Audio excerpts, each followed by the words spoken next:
Good evening. Thank you all for being here. And we're in our temporary quarters because of no air conditioning in the council chamber, and we didn't want to sit in there and roast. So we're here in our chambers, outer chambers, rather than the inner chambers. So thank you all for being here. At this time, I'll reconvene the City Council for August 6, 2013. First of all, I'd ask that you all please rise for the Pledge of Allegiance. Place your hand over your heart and repeat with me. I pledge allegiance to the flag of the United States of America and to the republic for which it stands, one nation, under God, indivisible, with liberty and justice for all. Thank you. First item on the agenda is public comment. Anybody wishing to speak on an item that is on the agenda, I'd ask that you please fill out a request to speak form. It's a form, it's in the back here, and give it to our city clerk. At this time, anyone wishing to speak on an item not on the agenda may do so. I do have 2 requests to speak. So if I call your name, if you'd come up to the podium up here, and if you'd keep it to about 3 minutes, we'd really appreciate it. The first one is Patricia Ferrara? Yes. Okay. All right. And give us your name and address for the record, please. Okay, my name is Patricia Ferreira. My address is 81816 Daniel Drive in Trilogy, New Kingdom. I'm wondering, I'm protesting and asking why the city allowed Andalusia to grade the land behind Daniel Drive so that their wall sits up high and we see it from inside our houses. It's destroyed our view, it's lowered our property values. We're looking at this big wall. And also we're getting sand in the patio. I'm here mostly to adjust the wall, but we also have a lot more sand than we had before. I noticed when I drive down the sides on Madison and Monroe, the wall is lower. But behind us, and we don't have a golf course between us and the street, we've got this high wall now that towers above our wall, which really looks terrible. I don't think you would have done that to your own houses, so I don't know if you're aware of the impact that has. I have a house for sale. I don't think anyone looks at it because they drive down the street and they see this big wall. And it's not landscaped. It would at least help if you could have them, I don't know what your, at least landscape behind the park behind Daniel Drive. I happened to be there Saturday night. I visited your restaurant at the golf course. Excellent, done very well. I don't know what you've eaten there, but Yes, reasonable yeah, and very nice. And I did notice that the wall was in, and of course it's all been graded off, so there's no weeds there. And of course we've been after Drummond Corporation for many years to make sure that the weeds have kept down in that. And to put the wall up. And they finally got the wall up and that, but I didn't really recognize the fact that it was so high and that, but I'd like to maybe ask you to talk with staff. I don't know what was approved with the wall and that, but I think the staff should talk to you about it because without looking at the plans and noting what was actually approved some years ago, I can't answer the question. See, I came today and they told me to come here, but I was just at the reception desk. It's not high, probably where you sat by the golf course. Mm-hmm. And those houses are a different street. They're not Daniel Drive, but look out, they've got golf course between them and that wall. So it's wonderful for them. They now have a wall instead of just that ragged kind of cloth thing that was there. But on Daniel Drive, we don't have a golf course between us and the street. And they mounted it higher there. Why they put it higher there, I don't know. But it's on top of like a berm or a hill. Yes. Really looks terrible. Just terrible from inside our houses. You see this big wall. Actually, someone from Trilogy, my mother lives in Trilogy, by the way, had mentioned when the wall was getting ready to be built, when the rebar was up, and I went to, was it you or Tim? One of the 2 of you I talked to about the wall height, and you said that it was well within what was in the agreement. Because there was a point of controversy about the height of the wall and come out of the main entrance. The agreement was cool. Well, I don't know what agreement you have. It's not, the wall is probably fine. It's that you mounted it on a berm. I mean, they allowed them, it's not that way down by the golf course, and I don't know the entrance, because we're the other side of the entrance. We're between Monroe and the entrance. It looks just terrible. Then what staff member does she need to speak with? Which I think would be. Les? would be Les? different. Les? Yeah. Yeah. Tim. And that, and so if you will talk to our Public Works Director and that, and maybe he can get you some information. I can answer the question. Thank you. Okay. Okay, if you're done, then Tim Paulson.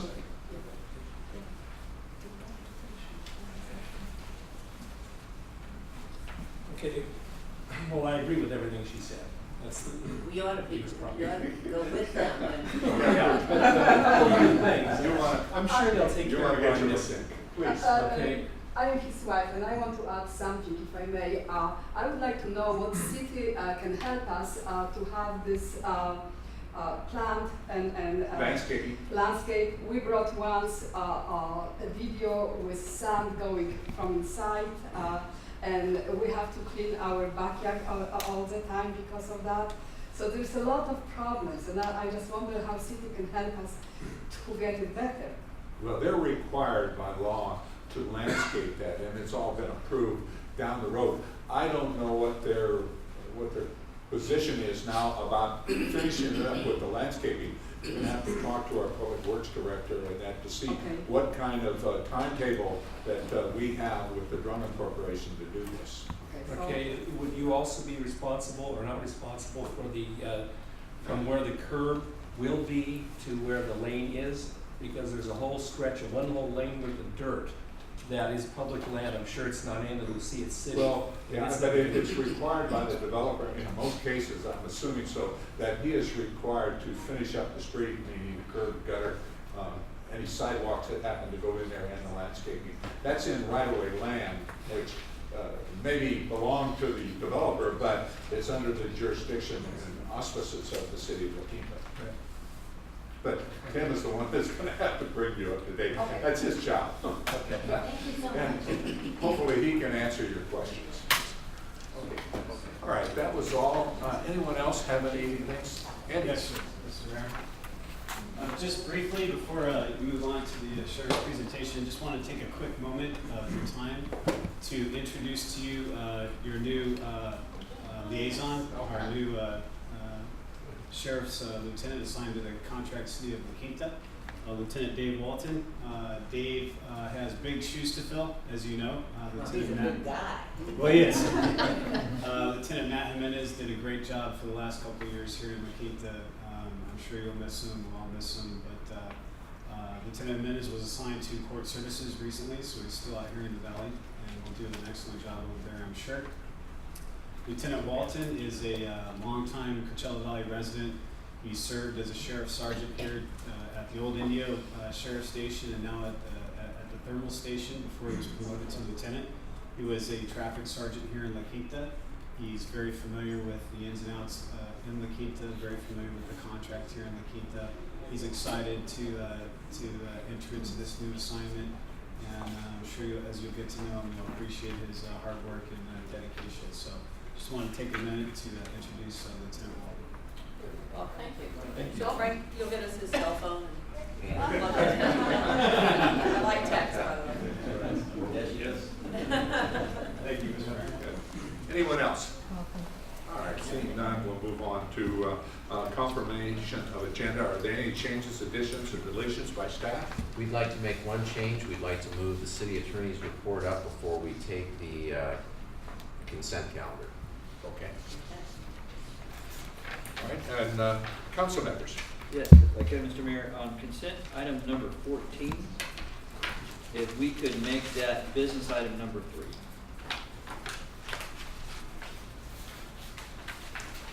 And Mr. Mayor, I'd like to pull number 9 for discussion.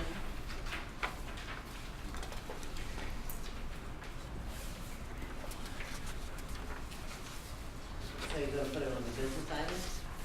No, she's just gonna, for discussion, and a separate. Probably, yeah. I don't know if it needs to be a business item. No, We might no. move to a business item after our discussion, but, I think we need to just talk about it first. Discussion, Yes. okay. And I would also like to tie that in with number 10, and I'll pull number 10 also because I think they both tie together 9 and 10. I agree. Okay, anything else? Anyone else? Then I'll entertain a motion for an amended consent calendar. You're just on the agenda, Right. confirmation. Confirmation of agenda. You're not, No, You're not that's calling right. for a motion But on the- I will ask for that. okay. All right, we'll move on to presentations. Did we get the motion and vote the vote? No, we're not there We yet. don't need to. Oh, I'm sorry, that's Confirmation. right, that's right, you were just pushing the Okay. changes. We have a presentation, Sheriff Stan Smith. Mayor, council members, it's good to see all of you again. I'm Sheriff Stan Smith, and I'm proud to serve as the 13th sheriff of Riverside County, and have done so since 2007. But probably more importantly to all of you, I was pretty much raised in the Coachella Valley and been a part of the Indio, Lakina, Palm Desert communities growing up all my early years.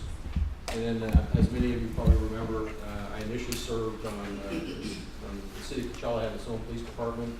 I served there for 4 years and then transferred to the sheriff's department in 1979. Left as a sergeant, started over as a deputy sheriff, and then ended up rising through the ranks in the Riverside County Sheriff's Department. And then, as I said, since 2007, I've been proud to serve as the 13th sheriff of Riverside County since 1893. The Sheriff's Department, as you know, is a huge agency. Today, we stand, depending on, we're running neck and neck with, in some counts, with San Diego Sheriff's Office. But typically, we're right in the zone of the 5th or 6th largest police department or sheriff's office in the state of California.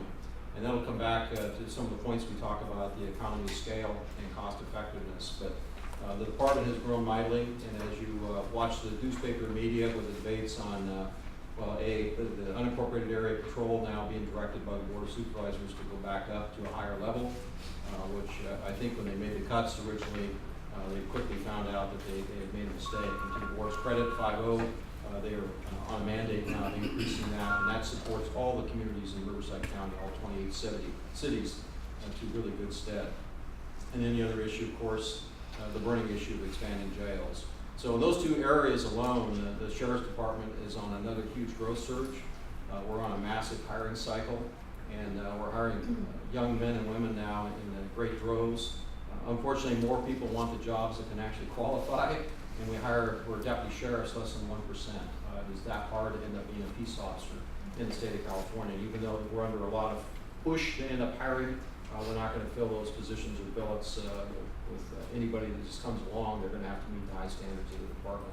And that's a credit to the agency, but it also reflects well on all the communities that we serve with our contract city partners.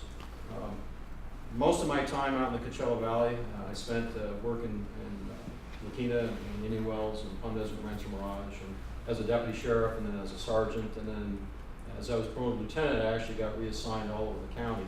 So I've had an opportunity to work with all the different communities, whether it's out in southwest Riverside County, Riverside, San Antonio Pass, or the Coachella Valley, and have a pretty good insight, particularly on our policing operations.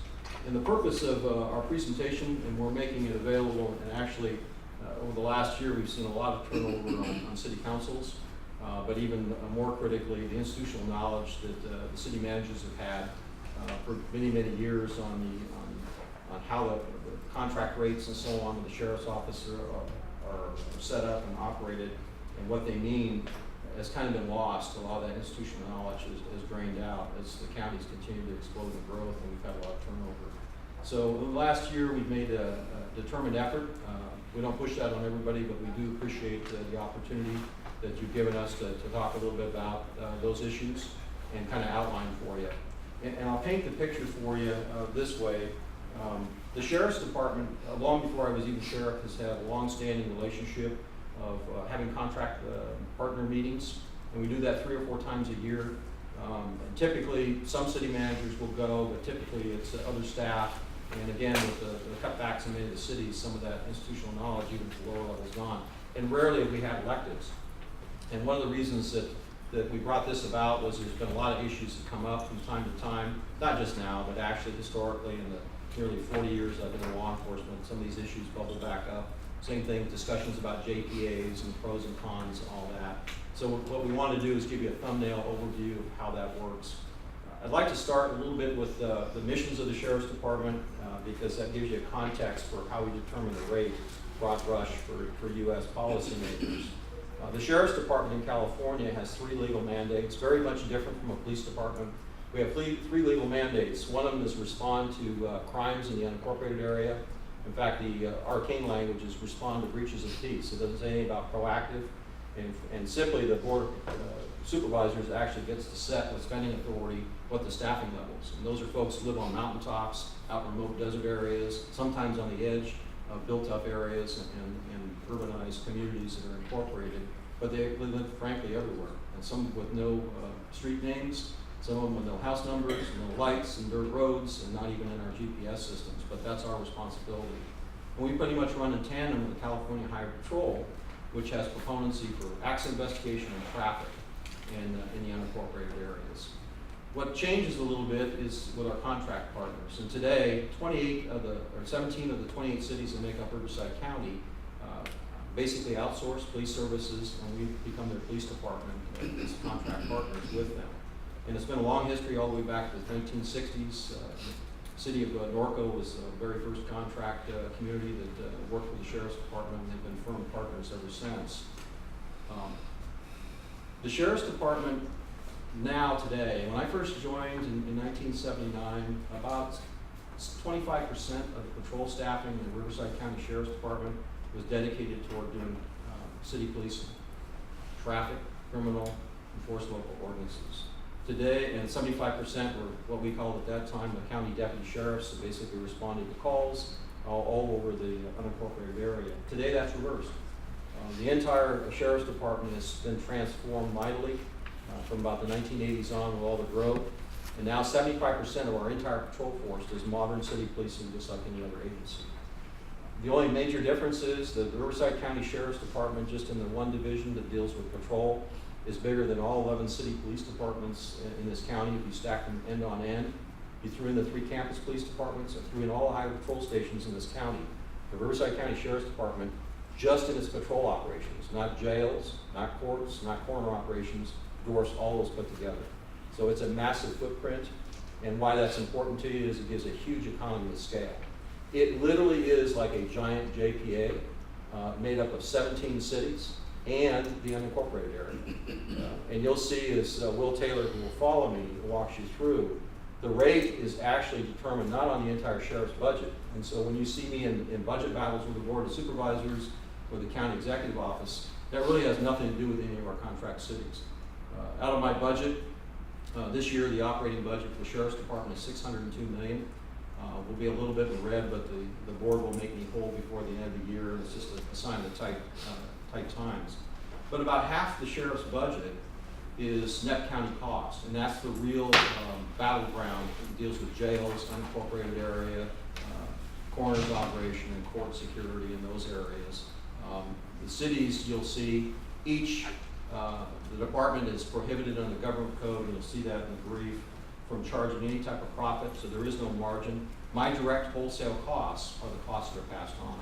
And obviously for most, just like in private businesses, much of your budget and costs have to do with labor costs. And so I don't negotiate with the Board of Supervisors or any other group on that. The board deals directly with each of the 4 labor unions that make up the Riverside County Sheriff's Department. 2 civilian or classified unions and 2 law enforcement unions. The Deputy Sheriff's Association, which has corporals, detectives, and deputy sheriffs, and there's also a law enforcement management unit that has sergeants, lieutenants, and captains. So those are 2 separate units that negotiate directly with the Board of Supervisors through their proxy, typically an HR representative.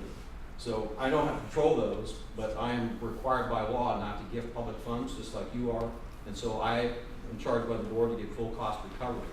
So every nickel that comes in the form of a contract rate, you'll see how that's calculated in a minute and what that means, but every nickel that a community contributes, we get back. Now, the difference between a JPA and the Sheriff's Department is there's no other layer. Typically a JPA, and we have one on the other end with the Joint Powers Authority with Mark Base, so we're pretty familiar with how those things operate.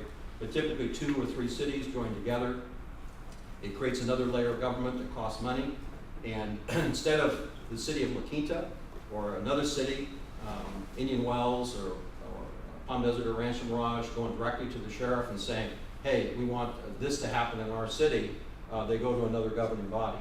Or worse yet, if it's a very large city with another smaller city, there always ends up being the commingling of public funds between the two and where the resources are going to go. And as you know, in law enforcement work, the deputies and the police officers go to the sound of guns. So wherever the calls are and where the crime is typically where they gravitate, and it makes it very difficult. And the advantage the sheriff's office has, you'll see, is that we pass on a huge economy of scale. As I said, it's the largest agency by far. We're 10 times the next size agency, which is Riverside Police Department.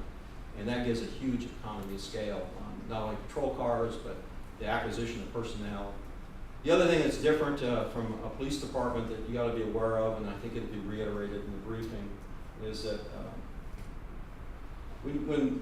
when a city contracts with the sheriff's office, they're doing it for a service level.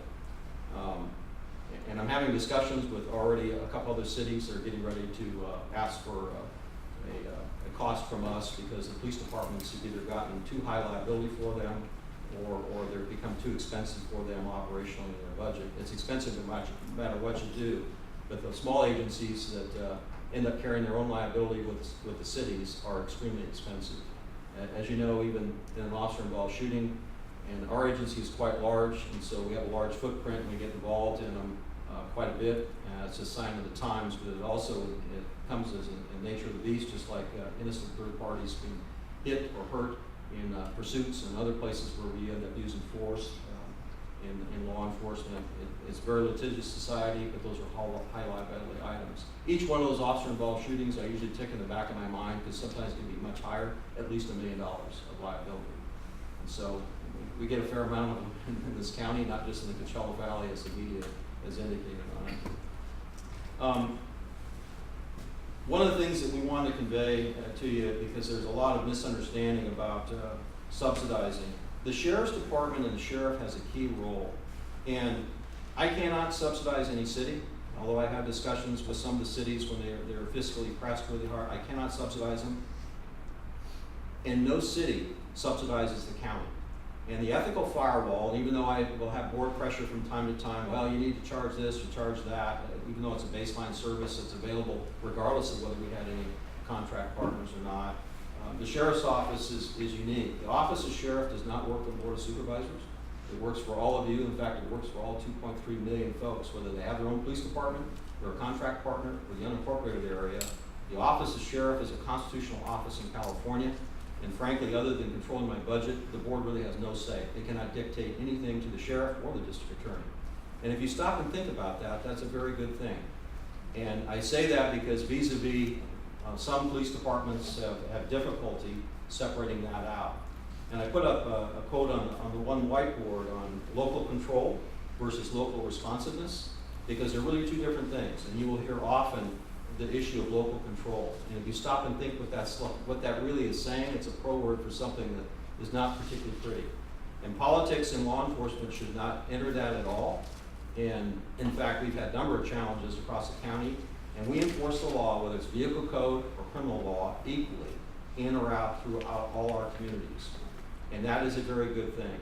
And even though I have very powerful allies across the county, and I have two good friends with Ron Loveridge, that many of you remember for many years, a close ally of mine, so I'm not saying anything disparaging, but if any politician had to go to jail or committed a crime, the office of sheriff can make sure that gets done. Because when you're in a police chief in an at-will position working for a city manager who's also at-will to a council majority, that can cause, doesn't necessarily, but that can cause some awkwardness sometimes with people either being out of reach or injecting politics into where the law enforcement goes. So it's a very good thing to have a very large agency that can do that, and that's typical of very large agencies, that they can resist that. Even in the biggest city in this county, that's a very positive thing. I'm going to pause for a minute because I'm going to introduce Will Taylor. And Will Taylor runs, there are 12 executives that run the sheriff's office. The sheriff's office runs in a very lean manner, and I'll use my good friend Sergio Diaz's Riverside Police Department. We're great partners, and it is an outstanding agency, so I'm not disparaging. But the sheriff's office, your sheriff's office, runs in a very lean manner. 12 executives for 4,000 full-time employees in the Riverside County Sheriff's Department, about 1,600 plus volunteers. It's a massive organization. And those 12 executives stay pretty darn busy. They're drawn from even roots working out here in the Coachella Valley and in your very own community. Many of you remember Colleen Walker, who serves as the undersheriff for Riverside County Sheriff's Department, my chief of staff. But that agency ends up having a remarkable imprint historically in this county. The sheriff's office, as I mentioned, the DA's office, both of them are constitutional offices, all elected by the people to represent and have authority anywhere in the county, regardless of whether they have their own police department or not. I can conduct an investigation wherever I need to go. The executives that represent my agency before all of our communities right now are 12 very bright people. If you use the model, which is a great agency, a Riverside Police Department, they have a number 2 and 2 number 3s, and they're 1/10 the size. So if you extrapolate that out, if I was staffed the same as a police department, and I'm underscoring this because police departments typically get very top-heavy, less boots on the ground. But if we were staffed the same way in the sheriff's office of the city of Riverside staffs its great police department, we would have between 25 and 30 executives, not a dozen. And I say that because we're very proud that we run very, very lean. And I'll also underscore that the costs of those executives, just like the captains in the department, just like the sheriff's position, they're not part of the rate. And so there's a lot of mythology about what's in the rate and what's out. And so the focus that Will walk through is what's in the rate and give you a general overview of contract policing as conducted by the Riverside County Sheriff's Department. And I'll come back and then we'll entertain any questions that you got. So with that, Will Taylor. Will runs my business operations. Good afternoon. Thanks for having us. My name is Will Taylor. As the Sheriff mentioned, our budget is $600 million this fiscal year. And so people ask me often, how come you don't have any hair? And I said, well, $600 million budget, that causes you to pull your hair out sometimes. So it's all gone. It's not gone. What I want to go over today, give you a brief overview of the contract city rate and how it's constructed. And then we'll answer any questions that you may have. We'll just have a few slides for you. Our rate is governed by California Government Code Section 51350 and our Board of Supervisors policy. Government Code Section 51350 says that the service must be one that is provided only to the contract city or cities and not to non-contract agency or unincorporated areas. Also, the cost charged must be one that the county incurs only because of its contract with cities. So the allocation of deputies that we have for La Quinta is just for La Quinta. We have those positions because of the La Quinta contract. Our board requires us to have full cost recovery. So we have developed a model where we're passing on our costs to the contract cities. The rates are for contract services shall be reviewed by our city partners annually. In February, we have our annual meeting where we hand out the actual rate packets. We give everyone all of the documentation that goes into calculating the rate. In addition to that, the rate is reviewed annually by the Auditor Controller's Office. So we have 17 contract partners, plus the Auditor Controller thumbing through every page of the rate and asking questions. So our model is a basic model based on patrol service hours. You're contracting for hours, which we equate to full-time equivalent position. General overhead costs are not billed, so the sheriff is not in the rate, I'm not in the rate. Your captain, chief of police, they're not in the rate. It's based on the patrol station operations. It includes sworn and classified support personnel.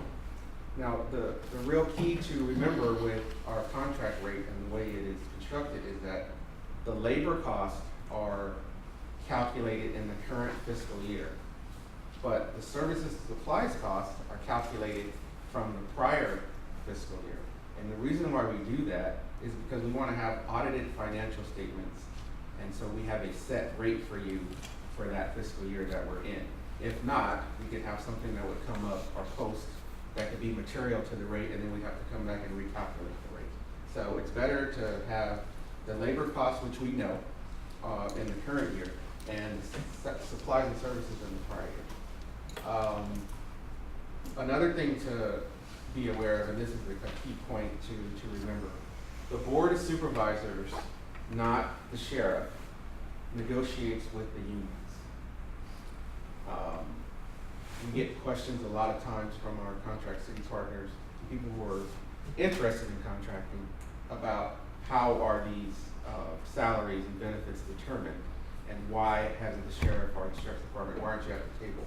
Well, it's a member of Riverside County Human Resources, and the union, which they negotiate with, and then the board signs off on the agreement.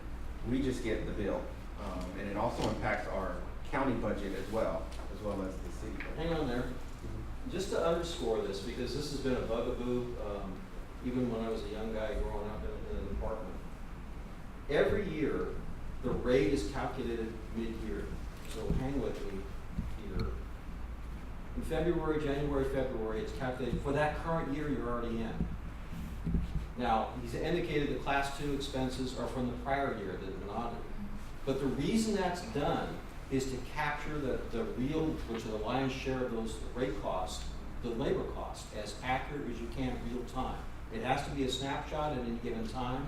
And as you know, people are going through step increases and so on. It's a big system. It's not jails, it's not courts, it's not coroner. It's just a subset of the patrol portion of it, but it's still a moving target with that many people. There's a huge economy of scale, but we have to take a snapshot. That has always been a bugaboo, and even as I was growing up in the organization, we didn't understand. Why don't you just tell them what the rate's going to be before the start of the year? That makes more sense on it. You can't do it because it's a changing target. And I can't subsidize the cities and give public funds, nor should you have to subsidize me on a guesstimate on what the rate. So that's why it's really to the city's advantage, each city's advantage, that we do it that way, even though it seems counterintuitive. Now what we do is during those 3 or 4 partner meetings each year is we telegraph what we think it's going to be. And typically the directions to our staff is err on the high side, because it's easier to come well under that target than go over the target. That's why, hence, you hear 5%.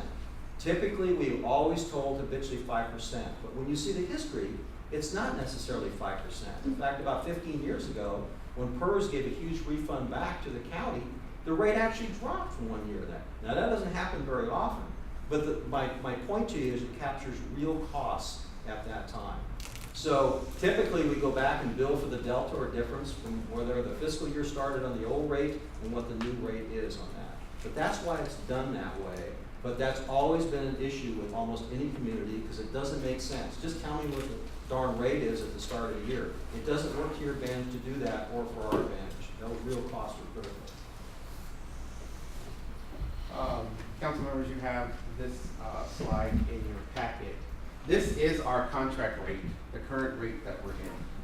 What we've done is broken it out into pieces so that you understand the various components of the rate. You'll probably have to read that to them from that distance. Yeah, they have it. Can you see it good? The rate is $132.69 per hour. I want to dispel a myth that we do not pay our deputy sheriffs $132.69 per hour. I'm glad to hear that. Because if we did, that would be Someday long after we're gone, that makes Yeah, it's getting into. The main part of the rate is for the deputies, which is this big piece here, patrol officers.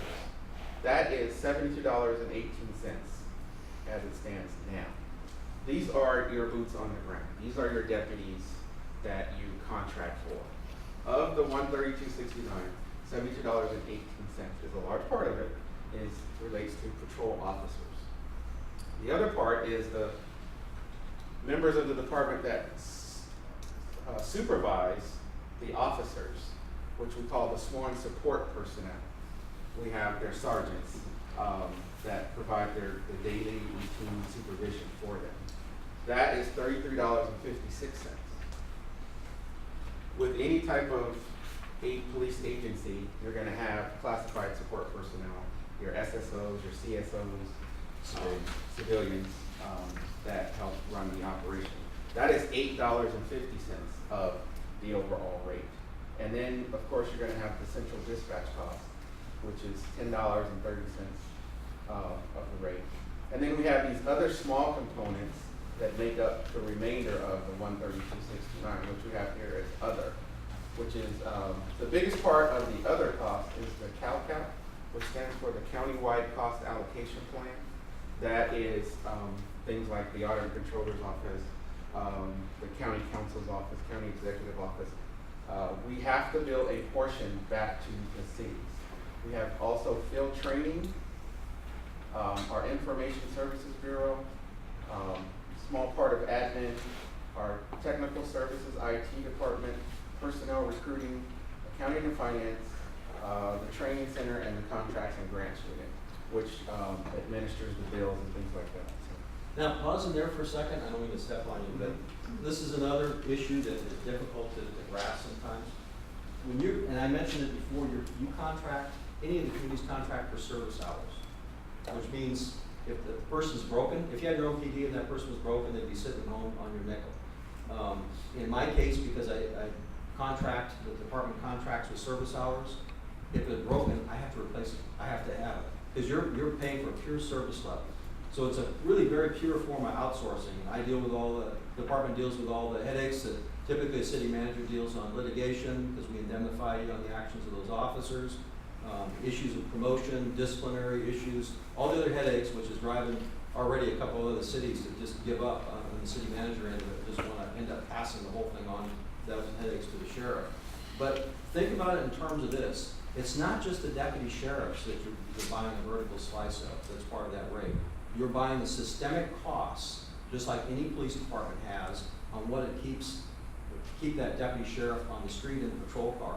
The detectives, and so the bigger that footprint, you're also getting not only patrol deputies, but the detectives that do the follow-ups, the sergeants that oversee them for command and control, the lieutenants that manage that. The captains are not in the rate, other than one exception in one of the cities at the other end that wants to own a captain. Those are all included in the supported rate. That includes the clerical staff.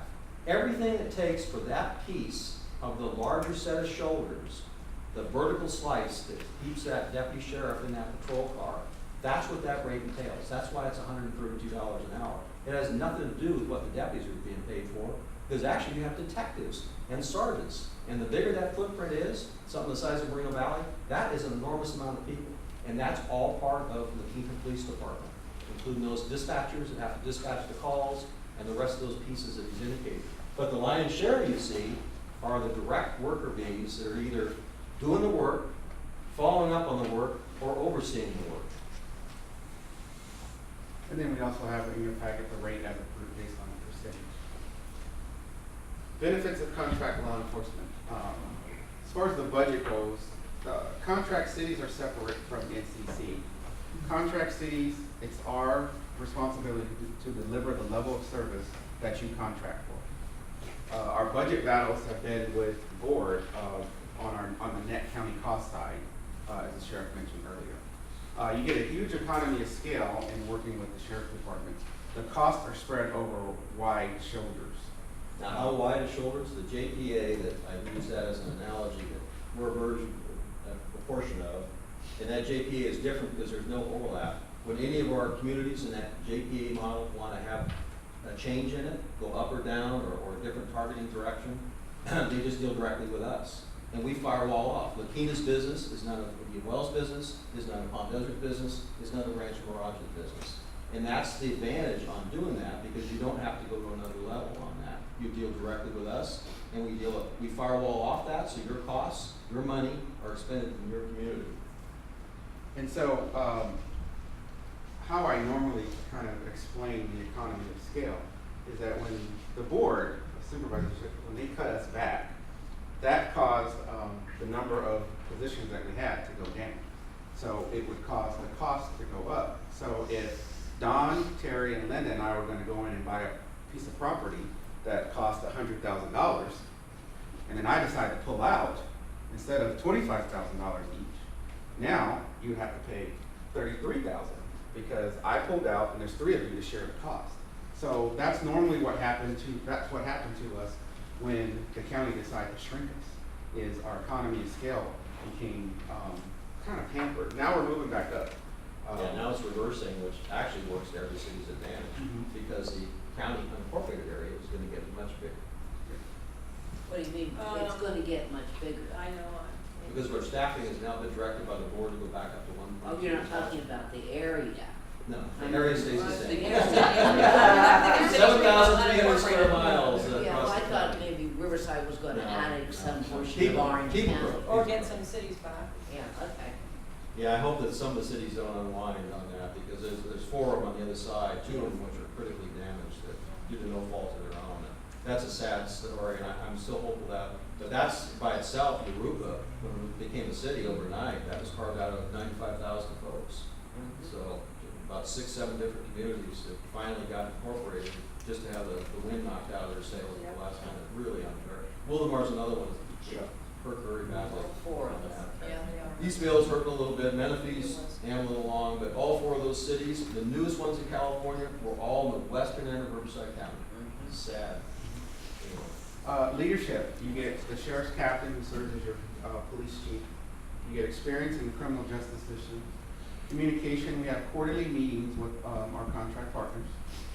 And there is a transparent rate review with the stakeholders. The other benefit of contracting with us is the baseline services that are received but are not included in the rate. Baseline services such as our Professional Standards Bureau, our Internal Affairs. We have our Special Enforcement Bureau, or SWAT, our Special Investigations Bureau, Aviation, our Hazardous Device Team, Forensic Services, and training. So these are all benefits that you receive, but you do not receive a bill. And that's probably important to underscore, because I'll get questions in some of the communities saying, well, Stan, you guys operate in the mutual aid system and share things, you know, the helicopters and the bomb guys and so on, we would give it anyway. I said, yes, because on a life-threatening thing, we're going to prioritize, but here's how that works. I'm paying for that. It's basically paid by the Board of Supervisors out of that net county cost. The pecking order is for what I need first, which are my contract partners and my unincorporated area. And yes, by the way, if I have some left over, I don't have a problem. But if you think the city of Corona has priority on my resources, that's upside down. And that's counterintuitive as well. So yes, we will make those available to Riverside and Corona, and they reciprocate with their toy. All of us do that in California's mutual aid system. But the reality is the pecking order, and you can imagine in a county this size, not necessarily growing in physical size, but we get a lot of crises simultaneously in the county. And they're prioritized on our needs in the sheriff's department, which includes all of our contract city partners, all 17 of those 28 cities. And then if I have some left over, I don't have a problem. Or if it's a higher priority, life-threatening, and my calls are less life-threatening, then they will be prioritized that way. But that's a misnomer, and I hear that all the time from some of the city police chiefs, and I appreciate their insight on what they think happens, but that's just not how the world operates. They take care of us first. Contract cost, what the total cost of contracting, you have the contract rate, there's the mileage cost, there's a facility cost, a booking fee, there's Cal ID, and there's RMS, which is the record management. So you've probably heard of these terms before, but we just want to kind of go over them with you a little bit. When we're looking at the cost of the La Quinta contract, we look at all of these components here, and there's a slide that I'll show you in a minute. When we're talking about the historic cost of the rate, this is it from 99, 2000 to 12, 13. From 06, 07 to fiscal year 12, 13, the rate has probably increased an average of 3.6%. We tell everyone 5% because we want to be on the high side. But if you look, 07, 08 was actually 5%. 08, 09 was close. Then you had a couple of years where it was well below, in 06, 07. So On average though, it's been about 3.6. And typically what city managers do all over the county, probably not giving any trade secrets, but typically by taking that 5%, and it's up to the city whether they actually will give that projection, but typically that's the city's business on whether they go ahead and put that 5% coverage in there to cover their bets on it. Some do, most of them do, some do not. But in any case, that extra money, just like the city manager interacts with our commanders, because sometimes you'll add positions, and then the city managers, and I'm not talking out of school because I can't say that specifically for Kita, but typically, as we've worked with them, they'll sometimes tell the sheriff's office, slow down on filling that position. Why? Because near the end of the fiscal year, they may see other fiscal needs and don't want, because we don't charge unless we have that position filled. And so sometimes those vacancies actively work in your behalf, and we take direction just like any other department head from the city manager. In some cases, that overage, that's earmarked to cover other holes in the local city budget that they think, okay, we got extra money put in that particular account, we're not gonna need it all because the actual rate's coming in a little bit lower. We're covered in case it was gonna be 5%, but it's gonna come in lower than that, therefore we have money to move around the city. So it works to your, each of your community's advantages on that as well, and we're well aware of that. And we work very closely with the city managers on that because they'll send signals as they get near the end of the fiscal year, whether you're going to throttle up, go away, back off, don't fill that position right away, even though the council has authorized it. What you get with contracting with us, you get a turnkey operation with no startup costs. You get your enhanced city identity, patches, cards, etc. One of the big advantages that we want to underscore is the indemnification from civil liability. Officers' actions held by the county, not the city. We're talking millions of dollars here. That is a huge benefit. You get flexibility and responsiveness. Service levels can be adjusted as needed. You can go up or down with communication with the police chief. As we mentioned, the specialty bureaus are included in baseline services. You get recruitment, training, retention, and human resource services. One other thing that I wanted to show you is this is La Quinta's supported position. You have close to 38 deputies, 1.6 lieutenants, 6.7 sergeants, about 6 investigators for a total of 52 sworn. And the classified, we have close to 4 office assistants, 1.8 CSOs. The accounting staff is about 1.7, and your SSO 2s are about 1.1 for a total of 8.2, which comes up to roughly 60 positions. And you have your dedicated positions: 1 lieutenant, 2 sergeants, 4 motor deputies, 1 game deputy, a narcotics deputy, and 5 CSOs. This is over and above the fully supported rate.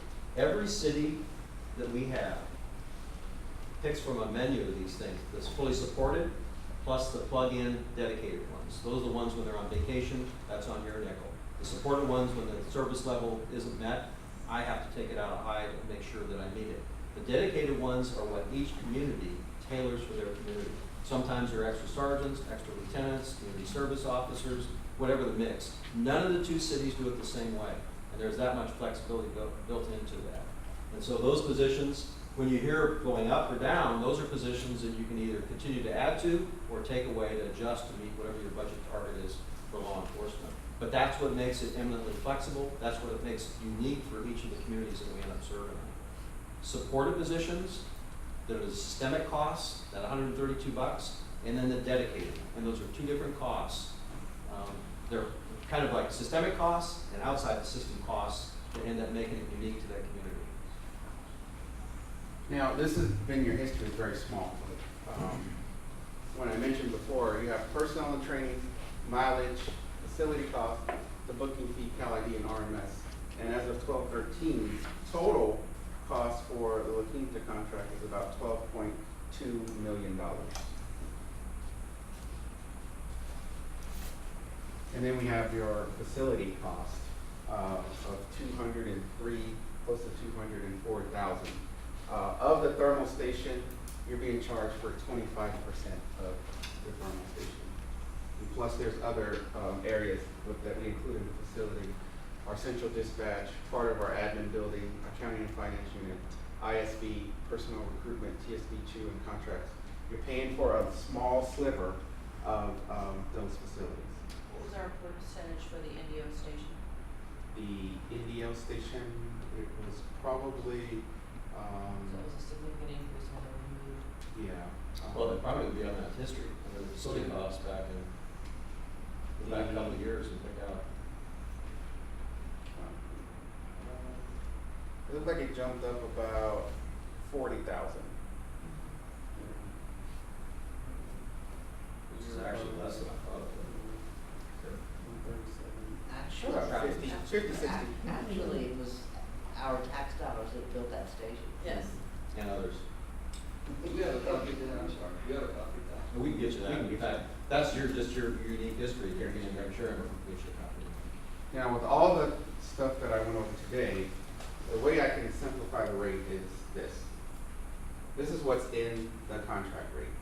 90% of our contract rate is salaries and benefits. 10% is the equipment that the deputies need to operate.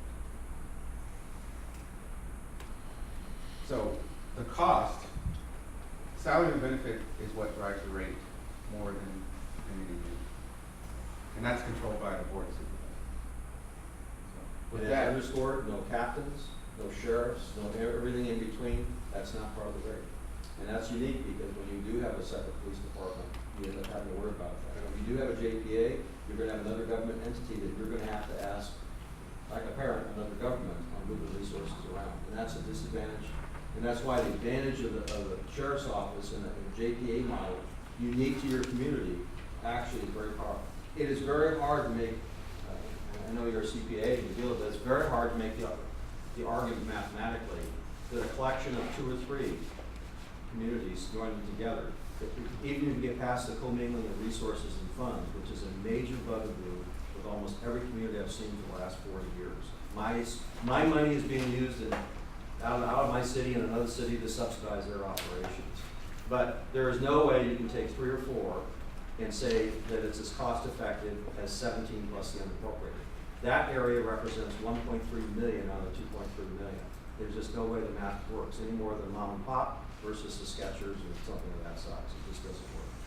So when you're doing an RFP for a new city, like Indio, who has their own police department, they may wanna go, Riverside Sheriff, what's the, for example, Say City X. hypothetical speaking, whatever, okay, City X. Yeah. What is the proposal process in terms of ratio of officers to population? Well, it's whatever the community wants. Typically, you hear 1 per 1,000, that seems to be, and that's what many of our communities. But the reality is your community and other communities operate at a much higher. The highest ratio in this entire county, you'll never guess, but it's a little tiny Coachella Valley city. Indian Wells.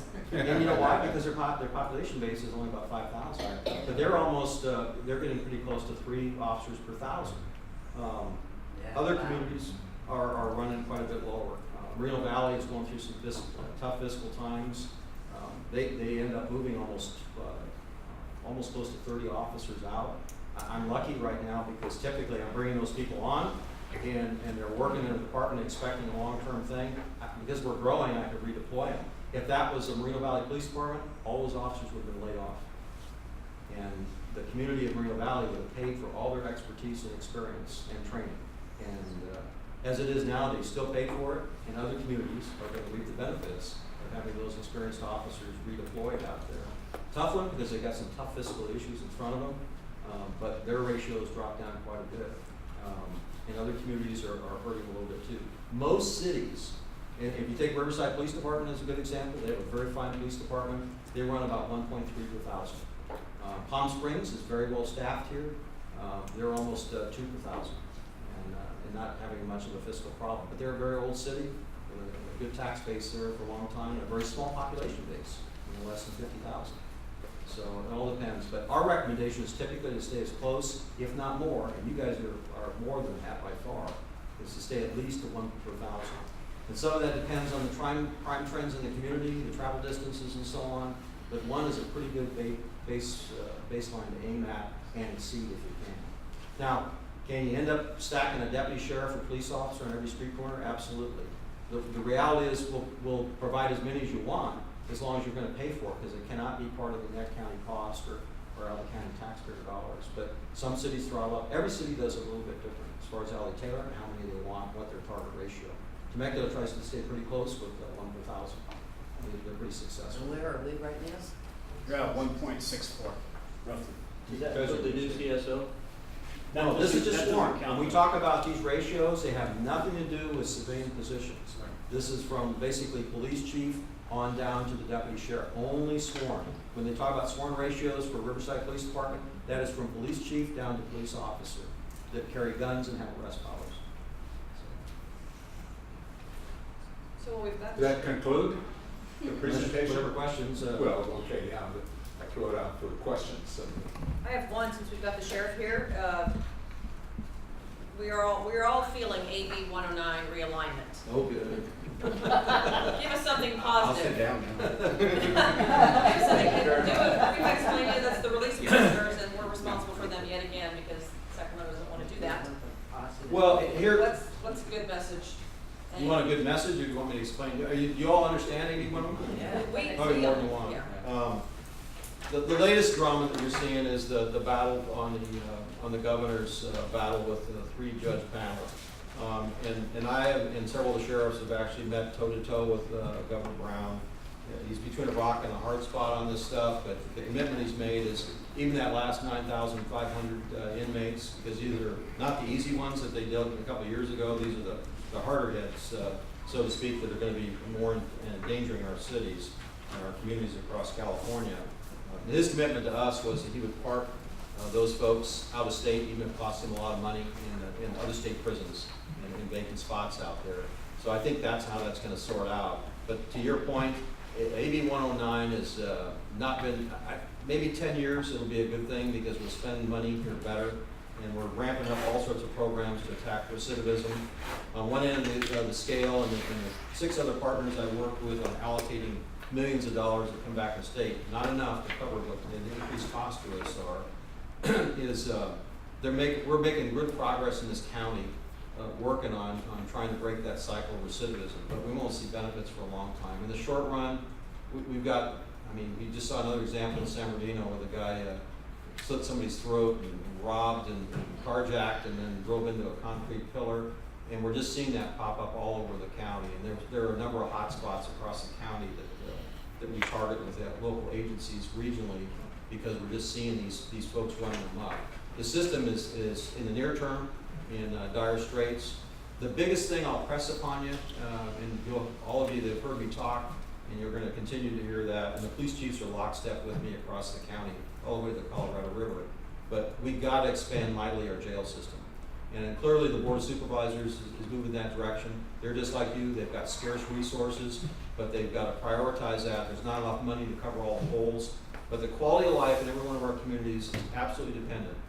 And it's interesting that the sheriff's model that I grew up there, law enforcement, courts, jails or corrections, the sheriff's office is unique because it touches all 3 of those areas. So we gain a lot of leaders growing up in those areas.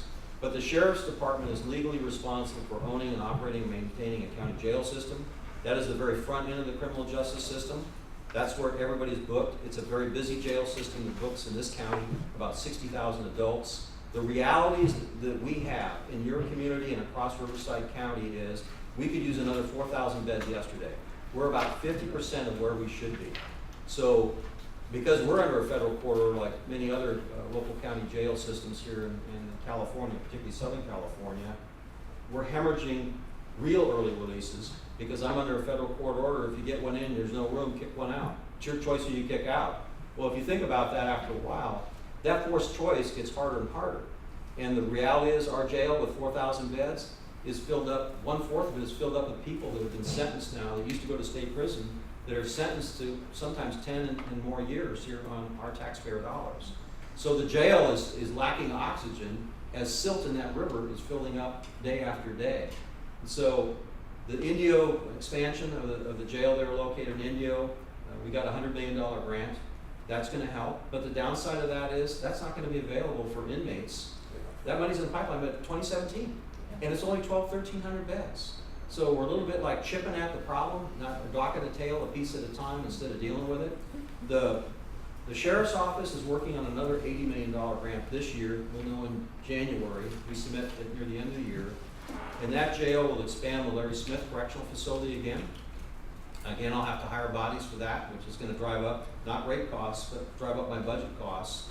And the big battle that all of you are well familiar with is eventually this county is going to have to build a large jail. Now, we can build smaller ones, but again, you don't get a cost effectiveness by building 2 moderate-sized facilities. Where we get economy of scale is when we combine it.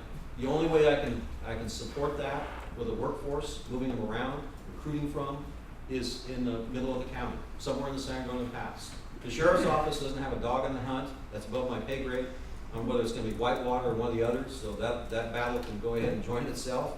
But the reality is we have to build a jail system, and our recommendation is to make it cost effective is to build a large one, maybe not initially, but put the infrastructure and expand the sucker out over the next 15 or 20 years as we have money and do it. And not go through this drill of not in my backyard that we go through every time we build a jail. It has to have some strategic flexibility on it. But I'm telling you, if we do not get the jail thing under control, AB 109, the crime issues that we're seeing are going to cause a catastrophe. It's almost like the makings of a perfect storm. And I'll close with framing it, because that's probably more than you want to know about it, but thanks for hitting the hot button. San Bernardino County, our neighbor to the north, is about 3 times our land mass, about 20,000 square miles, biggest county in the United States.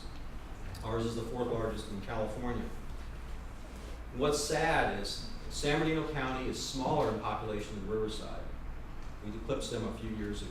So they're smaller and less busy than we are. In January or February, when they get their jail expansion in Adelanto done, they will have nearly double the jail capacity of Riverside. And here's the kicker, they're already overcrowded. They're already overcrowded. That's how much deep in trouble Riverside County is. So I hope you support the board members collectively, because it is not an easy thing to allocate money to build jails. It's not the sexiest thing in the world, but it is absolutely critical for every single police department, the highway patrol, the sheriff's office, every one of our communities to have not a perfect jail system, but a more perfect jail system. You're never going to be perfect on it, but if we don't close the gap quite a bit, there's no place to put these people, and they're running amok. There is no deterrent when there's no accountability in their actions. So, thank you for asking that. Jerry? Yeah, I have a couple questions for you, Stan. I've wondered the last couple of years if there was any gain, if you will, for contract cities to work with the supervisors during negotiation time with the unions. Well, that clearly would be their business on it. I think it makes it awful. I think the role that you can play, it makes it awful when you get that many people in a room. Yeah, well, I don't want to be in the room, that's not what I'm Well, talking I mean, about. even indirectly, have an input into it. If it's got too many stakeholders, it's hard enough sometimes just to get 5, as you know, aligned in a certain direction. But when you add more to it, it makes it sometimes a little bit more difficult. And you remember their job, even with the sheriff's office, is I have all sorts of other things that they got to be considered. And those costs that they end up negotiating, they impact not just the rate that I have to pass on so I don't give public funds, but the rest of my operation that isn't. It inflates all my costs. And a few years ago, that was in the face of trying to reduce costs. And yet I kept getting this oxygen squeezed out where I was getting pushed down on budgets, and yet the board had negotiated these benefits that every year were eating me alive on it. And so that's why we had that terrible battle a couple of years ago. So I think informally, you could end up passing on, and I think they've heard the message, because we echoed it on all of your behalfs when they were going through this. But it's kind of like, you know, Sheriff, that's our business, and we deal with all county Well, employees. it just not seems to yours. me sometimes that, you know, they're busy doing the negotiations, and we read about it in the paper, we understand the struggle, and we understand where you are. But the bottom line is it's as much of an impact on the contract cities, Sure. who are really basically just sitting back on the sideline and saying, well, go for it, troops, you know. But And I do think we should be playing a role in those negotiations. But relative to all the other police agencies, the law enforcement agencies, you're seeing the same thing. And what you did see in the county, that other city police departments now are coming to grips with a little bit too late, and that's the issue of pension. And The board had to give away money to offset those takeaways, but the reality is now that, at least in our agency, the government is not picking up any part of the pension. And that was the deal they struck. And so whatever raises come in the future, which I think are gonna be few and far between, they're pure raises as opposed to kind of being double-ended on dealing with these ballooning pension costs. Their view, and I don't know whether it's gonna be accurate or not because I heard the pundits go both ways, but their view strategically was that they moved everybody, including each of our contract partners, into a better position over the next decade by doing what they did, by biting it up front, even though it's tough economic times right now. But I do hear your point. Okay, then I have two more. There seems to be a consensus with a lot of people that I talk to in this community that there's a significant downtime in the booking process. That our officers are off the beat, if you will, going through that process. Are you looking at something that can speed that up or some more efficient way? And I have no idea if it is efficient or isn't, but I do know it takes a long time. Mm-hmm. So I haven't heard that complaint, so I'm happy to look into that.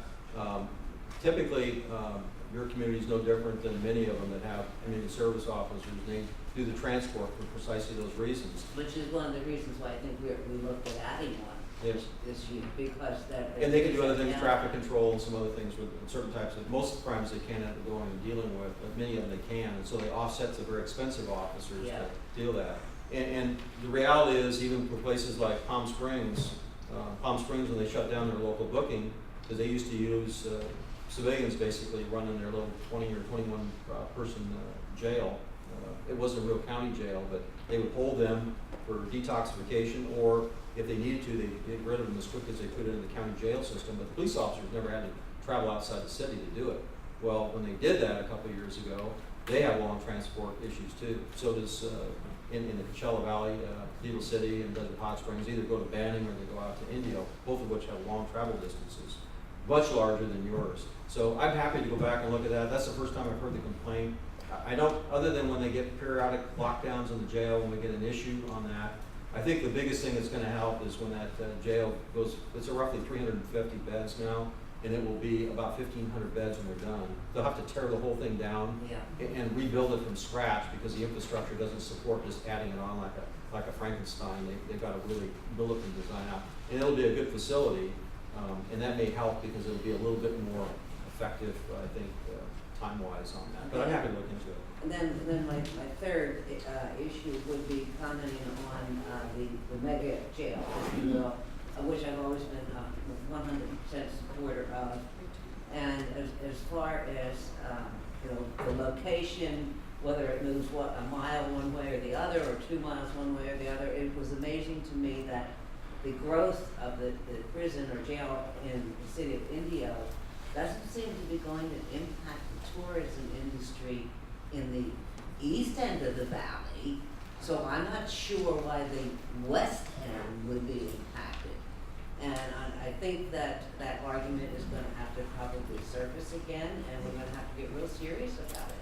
Yeah, I think when you talk to, and I stay very close with the community and government leaders in the city of Riverside, but right next to the CAC and Mission Inn and Sheriff's Right, Department, right you have a jail, and actually that jail, Robert Presley Detention Center, I get accused more that it looks like a Hyatt. So It the jail does. is very quiet on the outside. It has not caused any issues, and you'll find that is the same issue with all our jails. In fact, most of them welcome the additional presence, actually, outside of downtown Riverside, of all the patrol cars from all the different agencies going back and forth and traveling. It gives an unintended consequence of having extra patrol people going by and that uniform presence. Darn right. But I think it's a false issue, and part of that, to be honest with you, stemmed from a lot of people not understanding what the difference between a prison, and if you remember a few years ago, you're gonna have guard towers. We don't have any jails with guard towers. You're gonna end up having don't pick up hitchhikers. And you gotta remember, a jail system is very different, that's that front end, very different than a state prison where they're all 100% convicted. We heard about people gonna move their houses and so on. Well, jail systems don't operate like that. They're pretty fast turnover. And so, most of those arguments and so on were basic, and I still hear people talking, jail and prison being the same thing. They're not, they're completely different animals, so to speak. Lee? Yeah, thank you. Sheriff, one of the challenges that I've seen, I think I've known the captains out of the Indio and now Thermal Station, I think going back to '96 is when I'm done. I think there's been about 7, maybe more captains since that time for La Quinta. And so the aspect of how far you move them through that station now, is there any aspect of change in that respect, or the changing of the captains, so to speak, for our city, is constantly moving? Yeah, and the answer to that is depends. The department tries to strike a balance, and I know the mayor and I have had this discussion on and off for a number of years on it. And you'll hear some of the other communities that we serve. There's a strong way to look at it, and there's probably a different way to look at it. But one of the great advantages of a large department over and above a small department is you're going to have the turnover anyway, eventually, because they're going to be looking for other opportunities. And in small departments, they grow leaders that have maybe a 25 or 30 person department. The pyramid that they draw that from is pretty narrow. And the pyramid that we draw is quite large in the sheriff's office. So, and you get an opportunity to work in those various disciplines. So you actually round out your leaders. And one of the reasons I left Coachella years ago was I got tired of being like a fly stuck in a bottle. I wanted to go see what was out in other areas and have other opportunities to learn different specializations. And you can't do that in those departments. So what happens is you have a lot of turnover in those departments as well. If you can qualify and get a better job, and once you've been in the law enforcement community, you can move around. So police chiefs move around, kind of like city managers. There's not a long longevity sometimes. Police do, so he's going to be here for a while. Close your ears, Frank. But the reality is, those folks move around in the system on that. We try really hard to end up having the same thing with the line officers, to have them there long enough, but not so long that they burn out or don't get an opportunity to get promoted. And what happens is, typically you'll see folks grow up in our organization, work as a deputy sheriff, they'll go to another assignment to be promoted to sergeant, they'll come back to that community or a group of communities in a higher capacity, they'll go back and gain some other experience in corrections or in the civil area of it. They get a much wider perspective. They get an opportunity to work with multiple cities geographically spread in the county. If they choose to make themselves available and want to be promoted, they get that opportunity. So most people don't understand that in the sheriff's department, and I'm not saying this in a disparaging way, because I've got great friends in every single one of those police chief slots, but there are sergeants, many sergeants in the sheriff's office have a much wider span of control of human beings that they're dealing with, subordinates, than entire police chiefs in this county, just because of the sheer size of the department. And you can't help dealing with people problems and budget issues and community issues and so on to gain an enormous amount of experience. So my personal perspective from walking on both sides of it is you get a very superior, not that we're better than anybody else necessarily, although I'm favoritism toward the sheriff's department obviously, but I think you get a better mix when you're growing leaders up when they grow up in our organization. Yes, we have to pull them out of communities sometimes, but they come back. I gave a great example of the undersheriff here that grew up out here largely just between Indio and Palm Desert Station, back and forth, Colleen Walker, whose father started originally on the Indio Police Department, who I knew when she was a waitress at Alfie's many, many years ago, even before she got into law enforcement. Great lady and great talent. And the sheriff's department on diversity, especially women in positions, is the gold standard across this county. And I get excited every time I hear a police department talking about they had their first sergeant that was a female. But my goodness, we've had now 2 undersheriffs that oversee one of the largest departments in California. And we have women and other ethnic minorities in every single rank like that. So the department's got a ways to go, but we reflect a lot. And that adds strength to that issue of growing great leaders in the organization too. We give a lot of opportunities. So we've always had great captains, and this current included. And I understand Rod McGee is retired, and hate to lose him as sheriff, but we've always had good captains. They just want to make sure they know our community, and they have a strong relationship to that community. And one of the problems that you kind of indirectly touched upon while I drive home, because I just saw him again today, and that's Frank Taylor. You know, and I had that issue. Frank did not want to leave the department, and this is something to think about as elected leaders. And I fought a battle with the Board of Supervisors on a couple of things, because everybody knew pension reform had to come, but you can't do it by mob rule, and there's too much illogical pressure on some of the things. And one of the issues was, they changed the benefits suddenly. And for folks that are in their 25 and 30 years, they don't get a chance to do their career over again. And it was one of those things where it's penny wise and pound foolish. But Frank, I'm not talking out of school, but Frank was in tears when he made that decision, but he was against the wall. And he should never have been placed in that wall by Riverside County, and I've told the board that. They did what they needed to do on that, but the answer was, Stan, it's just part of the collateral damage on reforming all this. But I guess you can turn it a right angle, or you can turn it a smoother angle sometimes. We're doing that with budget cuts sometimes on even taking money out of reserves. I had the mirror thing occur in Lake Elsinore with the same reaction from those communities. Willamar and Lake Elsinore is, he just got here, he doesn't want to go. Why is he going?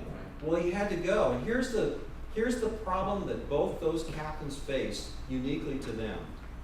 Both of them were crying. The other one in Lake Elsinore's wife was fighting a battle with cancer. So that added on to the thing. But the dilemma they had was, you either go now and preserve your pension that you've earned for 30 years, or you have to stay 5 years minimum to make up the damage. And the county never should have put either of those captains in that box. So we didn't want him to go, and he was not happy about going at all. He's still working with us as a volunteer.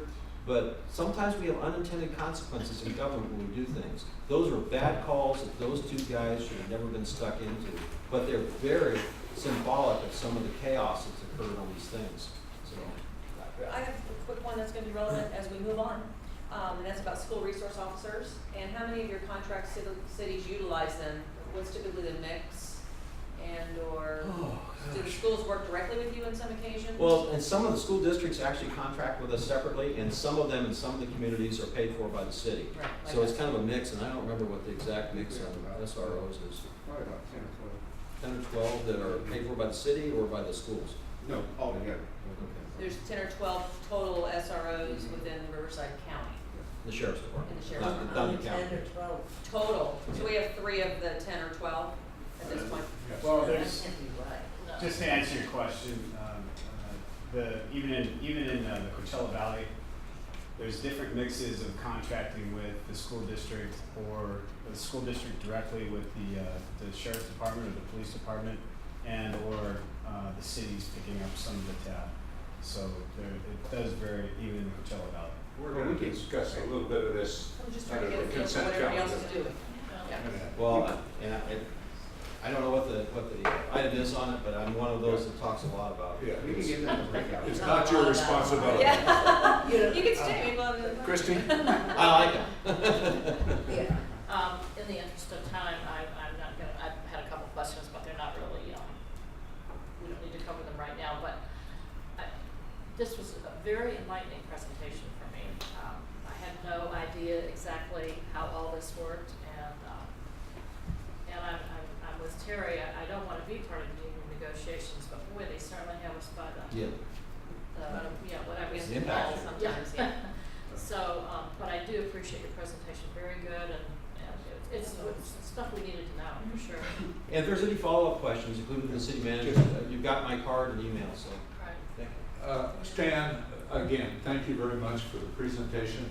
It's very enlightening. I think many of us know many of the things that you brought forward to us today, and we can't say enough about our police department, Riverside County, because It is your police they've done a wonderful job in our city and that, and we've had a great relationship over the years and that.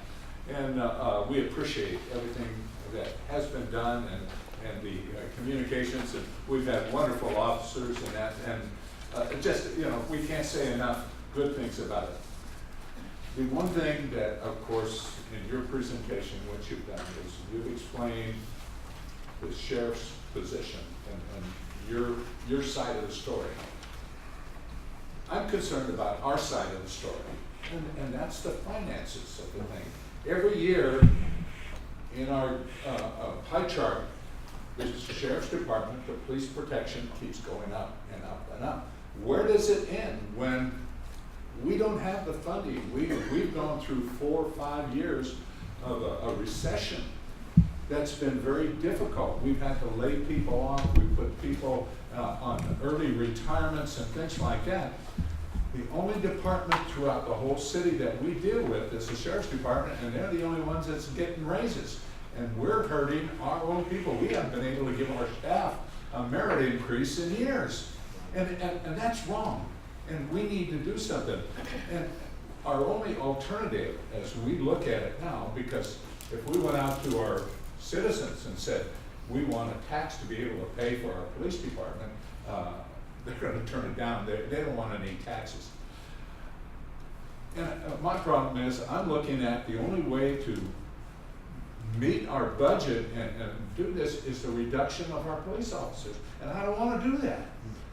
And what we need, and I know where the problem is, and you've alluded to it, and it's not the sheriff's department, it's not them, it's the other entity that does all of this, that causes the increases that we have year after year. And Stan, I'm saying, you know, this has got to be a serious consideration as to the direction that we're going to go to be able to pay for these services that you offer and give to us, and that we pay for it, and our citizens pay for it, and that.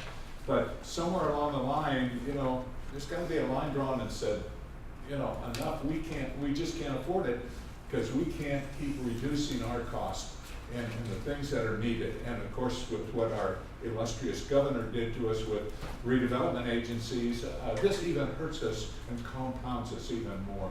So Stan, you know, we appreciate everything you're doing. We're going to do everything we can to support our sheriff's department and that, but it's something that we're going to need a line, and we're going to say, we can't go any further. Yeah, and I hope that, just to pile on Terry's comment, I hope that all of it, because I think the best thing you can do, elected to elected, is make that message. And I think the board is beginning hearing that.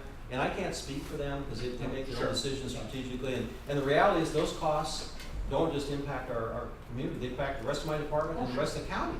And again, they're dealing with the same forced choices on a different scale on that. But you're right, things are getting wedged in. I think everybody was hoping against hope that the economy was going to rebound quicker. And so some of the decisions that were made were based on that, thinking things are going to bounce. And I think things are coming up. It's just they're not coming up. They're reset. They're coming up very slowly. Very slowly. We're seeing the improvements, but it is a very slow progression. Yeah, and we're hopefully that it'll be better. We're seeing it within our city. More people are interested in developing and things like that. And this is very positive to us. And if it's positive to us, then we can continue to support your needs. But if it doesn't, like I say, it's something that we're going to have to deal with in the future. Well, here's a number for you that I'll close with, unless there's some more questions. But I use this a lot talking, because to create a police officer and deputy sheriff, you remember last summer I went to the board and they authorized me to spend red ink. But I said they want to increase the unincorporated area, and they also want to staff the jails and get a run to start. I said, I need to know now. This is June of 2012, last summer. I need to know now if we want to have the unincorporated area fixed, because it takes me that long. I hire less than 1%. I gave you some of the figures on what it takes, but 2 or 3 months in a background investigation, 6 months in an academy, 4 months in that field, and that's for an entry-level one. For a police officer wearing a blue uniform or a deputy sheriff wearing tan and green, it takes about 5 years to end up getting a turnkey police officer or deputy sheriff. You and I have invested as taxpayers, very different from the other government jobs, $750,000 each as systemic costs. That's salary, benefits, training costs, and equipment. It's a phenomenal amount of money in California to create a police officer, deputy sheriff that's trained. So we have a huge investment in those folks. And I used to argue back and forth with the county folks, because most of the county government jobs, they're on-the-job trained. You cannot do that in California as a peace officer.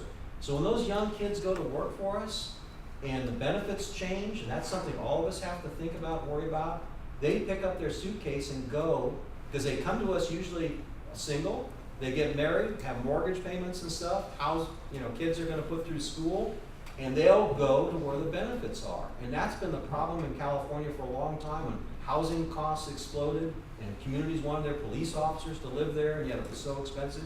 That's all part of the dynamics on that. But it is very, very competitive. And one of the saddest things I dealt with was a HR director who said, well, Stan, everybody wants jobs. Well, that's great, but I don't need to spend money training somebody for them to leave and go to work for somebody else. You know? That keeps that turbulence, a revolving door going. And so the benefits, no matter what we do within that law enforcement system, have to be competitive. So I'll close with that. Thank you, Stan. Thank you, Ken, very much. I can remember about 8 years ago when the cities were paying $25,000 to recruit new officers into their community. Good. Wow. Okay, we'll move on to written communications. We have none this evening, so I'll ask for approval of minutes for our meeting of July 16th. So moved. Second. That was as Oh. amended. All in favor? Aye. Okay, and also our special meeting of July 16th. So moved. Second. Moved and second, please vote. All in Aye. favor? Aye. Aye. I'll move on to the consent calendar now. Actually, before the, consent calendar, if I could just give a brief report relating to item number 1 in closed session, which is our litigation against the Department of Finance. I wanted to report out that, and this is public information, we go to court on that. We've been able to get a very expedited hearing and briefing schedule set, and our actual hearing before the judge is this Friday, August 9th. And at stake is $41 million of the city's reserves. Now, those reserves are in the reserves because we had city agency loans that were accumulated over the years, the last of which was made in the year 2009 and was a $10 million loan that was necessary to pay the supplemental ERAF shift payment, where the state came in and basically It took our money. took money. Yeah, again. The city loaned the redevelopment agency $10 million to make that payment, and that, together with the previous loans that had been made over the years, adds up to $41 million. And the loan documentation all assumes that those loans will be fully repaid in the life of the redevelopment agency. When it became obvious that the life of the redevelopment agency was at issue, this city council and the redevelopment board authorized the repayment of those funds consistent with the terms of those loans. Those transactions all predated this year, 2011. They were not done in anticipation of the redevelopment going away. Those were not the kinds of transactions that the legislation was intended to try to undo. But yet this city is getting caught up in that litigation, and conceivably, if we are unsuccessful in the litigation, we could be ordered to take $41 million of reserves and have to turn it over to the state or to the county auditor, controller, who would then just distribute it to all the other taxing agencies. And ironically, the city would get $2 million back of that, which makes no sense. But there would be agencies that had gotten 100% pass-through that would get a windfall payment, and it's just a travesty. We're hoping that we will be successful on Friday, so I hope everyone sends good wishes our way on Friday when we're before the court. But it's a huge amount at stake for the city of La Quinta, and we will know more next week where we stand. So we will do our best. If I could add to that, we've had 3 different audits from 3 different independent agencies stating that the city of La Quinta does not owe any of these funds to the Department of Finance. However, it was only the Department of Finance own audit which stated that we owed that money. So they somehow found in their own audit that they do, where 3 other independents did not. And who do they work for? The state of California. The governor. It's been rather frustrating as an attorney, 30-year attorney. This is the most frustrating situation I've had to encounter. You might want to remind some folks in the audience that may not know what the ERAF shift was. It was a raid on city agency funds to take money from there and turn it over to the schools. But the ERAF, E-R-A-F. The Supplemental, educational, help me out, Terry. Revenue augmentation fund. Thank you. Yeah, they got it. Yeah. Okay, Thank you. Thank you. thank you. All right, we'll move on to the consent calendar. I'll ask for approval on the amended consent calendar. So moved, as amended. I'm sorry, did you move it? No, I did. Yeah, okay, I'd like to make a comment or two to go on record, and that is to just comment on item number 4, which I thought was a terrific Yes. action to take place, which was a donation that went for kitchen equipment at fire station number 70. Right. I thought that was Right. just really terrific. I've asked for a letter of thank you be directed to these people. That'd be great. And then the other one is, I want to check with, I want to be reminded to check with Tim, if he's still around, with his agreement with the Coachella Valley Water District and the adjusting of the valves and manholes. Right. Is that related to the issue that we had about 8 or 9 years ago? With the T sections and the vertical cuts. It's an agreement that's been reached with other cities regarding if they don't have prior rights to require the city to pay for those raising of manholes Right. and valves that they've agreed to reimburse. Raise it when we put lifts on our roads. Right, but they'll reimburse the city for doing Yeah. that. There's no prior rights issue. I don't think it was related to that litigation, but I don't You know. know, we don't need holes in our Yeah. asphalt. Okay, that's all, thank you very much. Okay. So I'll do a Was second. there a second? Yeah, I'll do a second. On the, A second. okay, all in favor? Aye. Okay, all right, we'll move on to, So now we're questions. pulling here, we're looking You wanna for do 9. 9? Well, let's do 10 first. Okay, well, 10, I was hopeful that the police department would stay here, but I Andy, agree, sir. you've come back. Yes, sir. In that, the resource officer and that we have, and basically spelled out is, he's gonna take over the duties of a police officer to transport people from jails to wherever they're, pick them up to jails. It's not the resource officer. No, this is community Sorry. services, number 10, community Excuse me. services, yeah, Yeah. CSO. Yes. This type of he's a non-sworn officer, correct? Yes. So he doesn't carry a gun or anything like that. No. Is he, I'm always concerned about a violent individual, and here you've got a guy moving this individual from place to place, and he doesn't have a gun, he's maybe not trained to be able to handle things like this.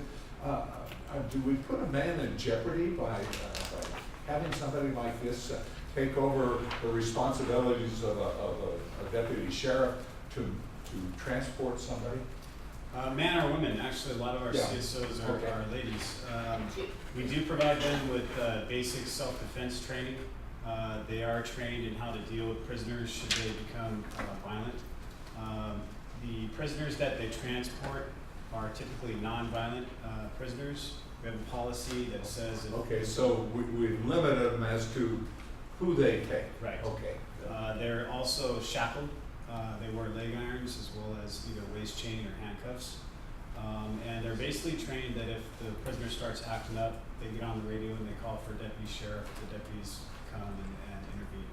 So, If they're- but they are trained to take steps should there be some sort of sudden unexpected assault. Let me get a taser. No. Are they transferred in a special vehicle? No, they're transported in a regular black and white. Our black and whites are equipped with cages in the back. And it's cordoned off, that it's secure in there? Yes, That It's cordoned this off. individual can't get to the front seat? That's correct. That's correct. All of our prisoners are searched by a peace officer when they're handed over to the community service officer. Community service officer searches them again, and then they're taken to the black and white and they're transported to the jail. Okay, I guess, like I said, I was concerned about how this is gonna be done and whether we're putting our citizens or others in risk by having an individual like that and not a sworn police officer who is, qualified to be able to take care of an individual. Yeah, we do mitigate the risk as much as we can, but certainly, whenever you're dealing with people that you're depriving their freedom, there is a chance that they can suddenly act out. But they do receive self-defense training. They are issued pepper spray. They are trained in how to get away from the offender, how to call for law enforcement. They, like I said, the prisoners are shackled, and we don't allow them to transport people that we know to be violent. So if they fought with officers or they have a violent history, we don't let our CSOs transport those folks. Okay, good. Andy, I just want, I feel a little bit more comfortable about, going along with something like this. And Frank, is that in the budget? Yes. Yes. That's all taken care of in the budget, so, all right. Thank you. You're welcome. So I'd like to make a motion to approve number 10. I was just gonna jump in on the same thing. Second. Moved in second, all in favor? Aye. Okay. Okay, so number 9 then, we're talking about school resource officers now versus community service officers. Right. So it looks like we added both the SROs and the CSOs back in 1995. We have 3 SROs, we have 5 CSOs, but we're talking about the SROs. So right now we've got a deal with Desert Sands Unified, and we fund 3, and we're doing 50-50 on 2. And because of their budget constraints a couple of years ago, has it been at least 3 since I've been on council, 3 maybe? We were funding the third at 100%, right?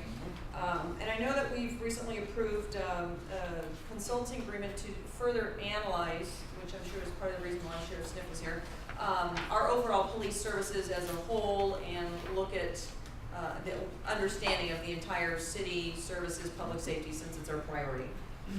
And I guess I'm looking at, going back to the $41 million that we may have to pay, that much of that money is going to go to the schools as well as other taxing agencies. They may not be in as much of a budget crunch to be able to perhaps fund their own school resource officer, because I believe they play an important role. Pardon? I love it. No, I'm being serious. So I don't know if there's an opportunity to, number 1, maybe just look at this for 1 year instead of 2, because we'll have our analysis of what we need to do. We'll have our decision on the 41 million. And I don't want to go as far as saying how can we put something in here to restrict the fact that if they're getting this taxing agency money, that part of that's got to go to school resources to help public safety. No, but I want to be collaborative, because we do believe education and safety and education is very important. But like everything else, as it's come up for renewal or consideration, our job is to question it and look at how do we provide that same level of service and partner with those entities to do that. Parks and Rec is a good example. We partnered with the resource district for the fitness center. I mean, different things, we're looking at different ways. Joint uses with the schools.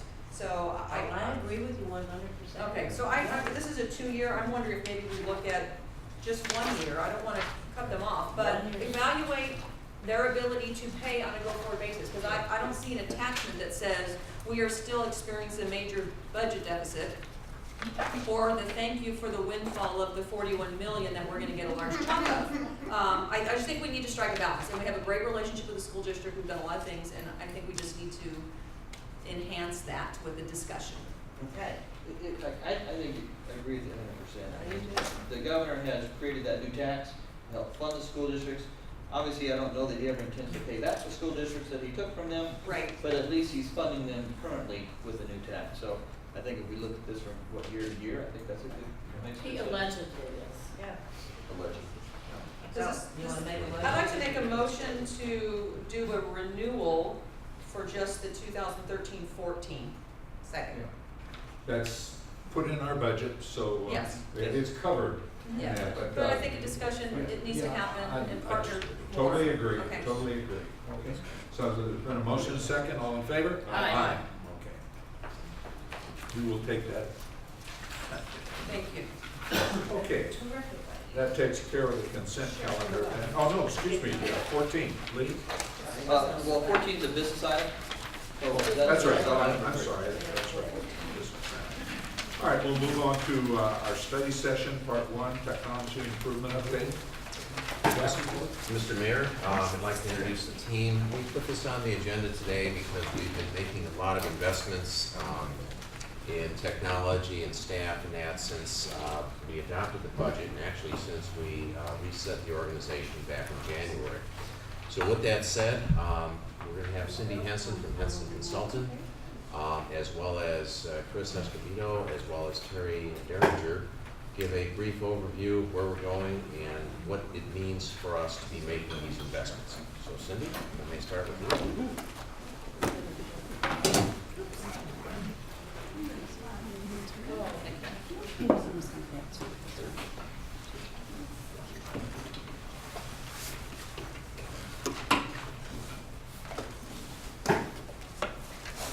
So good afternoon, Mayor and City Council. Thank you so much for having me today. I appreciate the opportunity to work with the city, always the opportunity to work with the city of La Quinta. So technology improvements can only happen when organizations encourage it and when employees and people embrace it. Now this really matters because at the end of the day, you can put money into technology and not be effective. We don't plan to do that at the City of La Quinta. So what you're going to see today is an emphasis on organization and on people.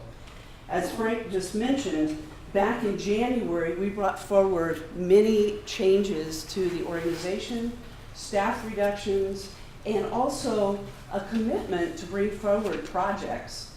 It looks like you guys are looking for the charts. You guys have them? I was looking for color for this one, but I'm sure. Okay. Okay. So what we brought forward was consistent with the idea of the 21st century government. And so what you'll see up here, just to be able to set the stage a little bit here, is we really want to expand our perspective here in the City of La Quinta, particularly towards the city of the future. And so in order to draw that distinction, you really need to talk about how have we been in the public sector in the past. So there's a couple of things I'd like to refer to. First, most decisions in public sector are made by management. Workers are directed. What we're aiming for is having decisions being made at the appropriate level of the organization because we have knowledge workers. What you also see in traditional public sector organizations is you see large hierarchies. And by that I mean you have several layers.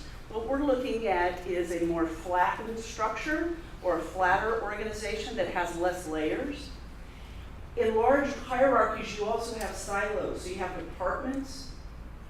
And frequently, if you're not doing work in teams, what happens is you actually become very ineffective because when this person over here needs to do work with this person over here, they go up, over, down, talk, up, over, down. What we're talking about is a flatter organization and has teamwork because actually that is how projects get done. So what you'll notice in everything that you see coming forward in projects is we're working in process action teams. So technology. Ever since technology has come on the scene back in the 70s and 80s, it's been to automate and make things go faster. And it's fabulous. It's an amazing, enabling opportunity for anything that we do, any kind of work that we do. What we're talking about is technology as a driver. What does that mean? That in fact, there are things we can do in the city that we couldn't do 3, 5, 10 years ago. There are ways, and you're going to hear about those today and continue into the future, to reach out to the public. There are ways for them to reach into us. Social media is a big part of that. So using technology as a driver, and I know you're going to hear about Go Request, which is a perfect example of that. So traditionally, we have homegrown processes. We're talking now about best practices. There are plenty of organizations that have best practices. We want to, as we implement software, is to look at our practices so that we're putting in place those that are efficient and effective.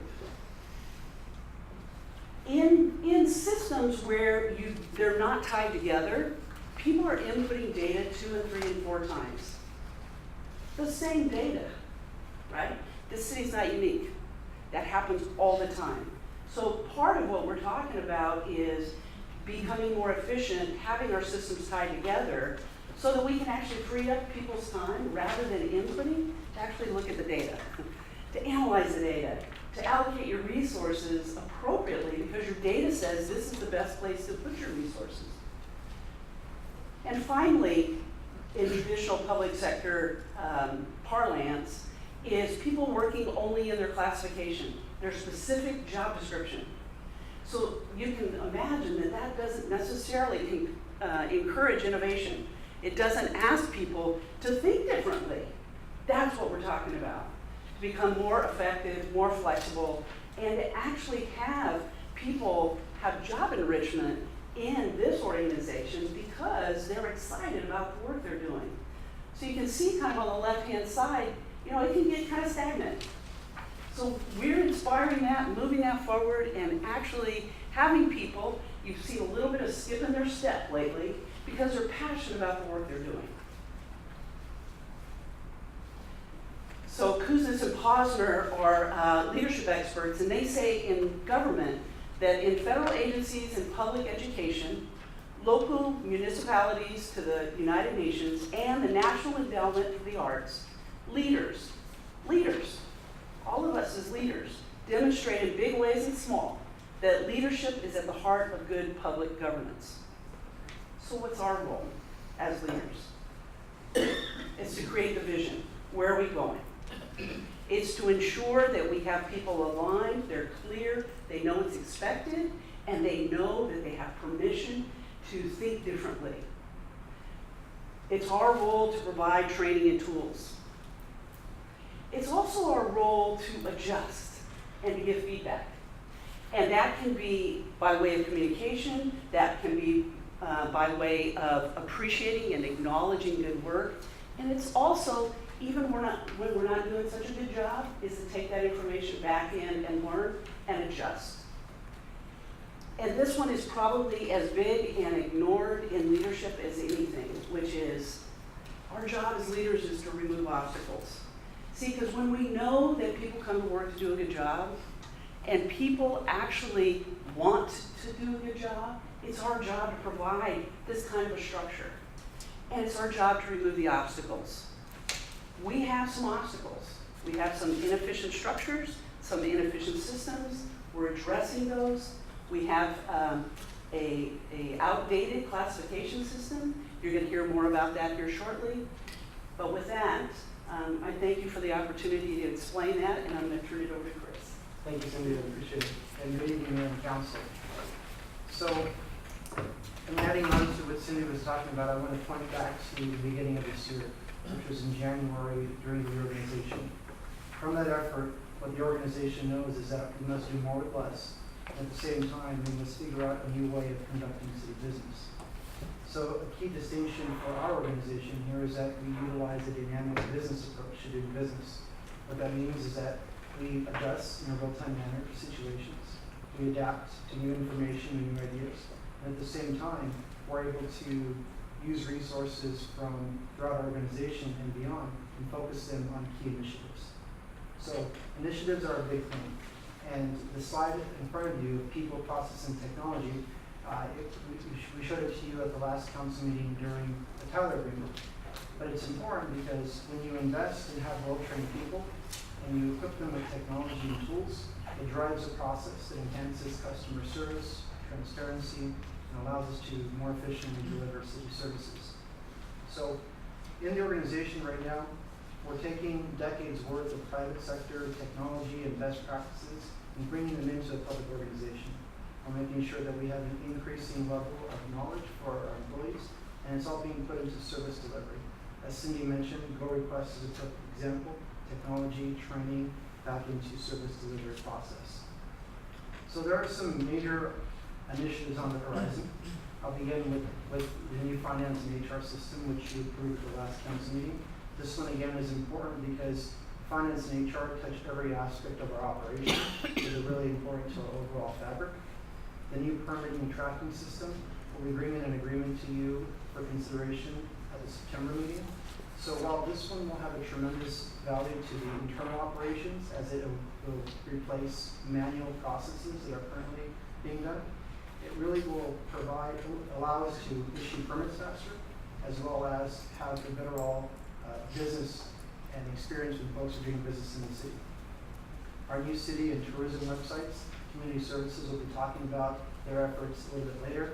These are really important because they're very external facing, and these two are our virtual city hall and community online. So it's one of the first interactions and points that people see and experience in the kingdom. City Hall Wi-Fi, this one's coming along later this year. But really what this signifies is right now there's a tremendous amount of behind the scenes information technology infrastructure upgrading, because in order to support a technology focused and high performing organization, we got to make sure that our infrastructure can handle it. And the classification and compensation review, which Terry's going to go into as well.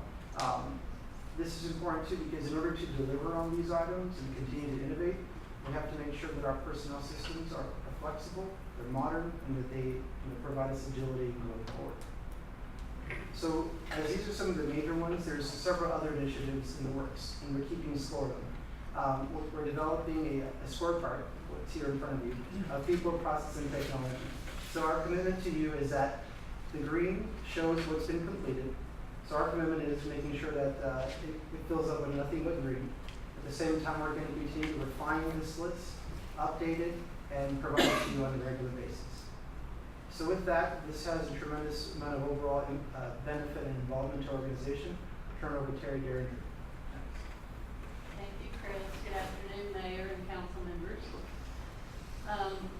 The agenda is, I don't know about you all, but it's making my head spin, just the initiatives that are coming across the board up there and what is in progress, what's already been completed, and what we're yet to embark upon. But involvement is really the key. And even though the initiatives may be management driven, the implementation of them is touching all of our employees, every single one of them in some aspect. And they will all be involved in some way. The agenda management system, I'm just going to quickly outline to you what the people perspective is on these initiatives that we're going forward with. The agenda management system is touching, of course, the clerk's office and everyone that's involved in the staff report process. All of the people that were involved in that are instrumental in this. Finance, HR, and the permitting system touch everyone that will be using those systems, as well as we've now reached deeper into our organization to pull out the assets that are already existing here and using our own people to train the folks that will be implementing the new finance and HR systems on Microsoft Office products, which are the platform upon which both of those new systems will be based. So we have internal training occurring as we speak, getting those folks ready for when the system is brought on board. The website redesign, we have a committee that includes department representatives from every single department, so that we have input from everyone on what is still necessary on the new website as we go forward, what is going to make it more user-friendly for residents, and what kind of information do we really need to provide, and what kind of services do we want to have available online. The 360-degree evaluations, while they are touching mostly the city manager and the department directors currently, they have asked observers who are their direct reports and who are within their circle of influence to respond to those surveys. So you're getting a much more well-rounded idea of people's performance levels, what their strengths and weaknesses are as leaders, and that will empower them going forward to say, I want to work on these things.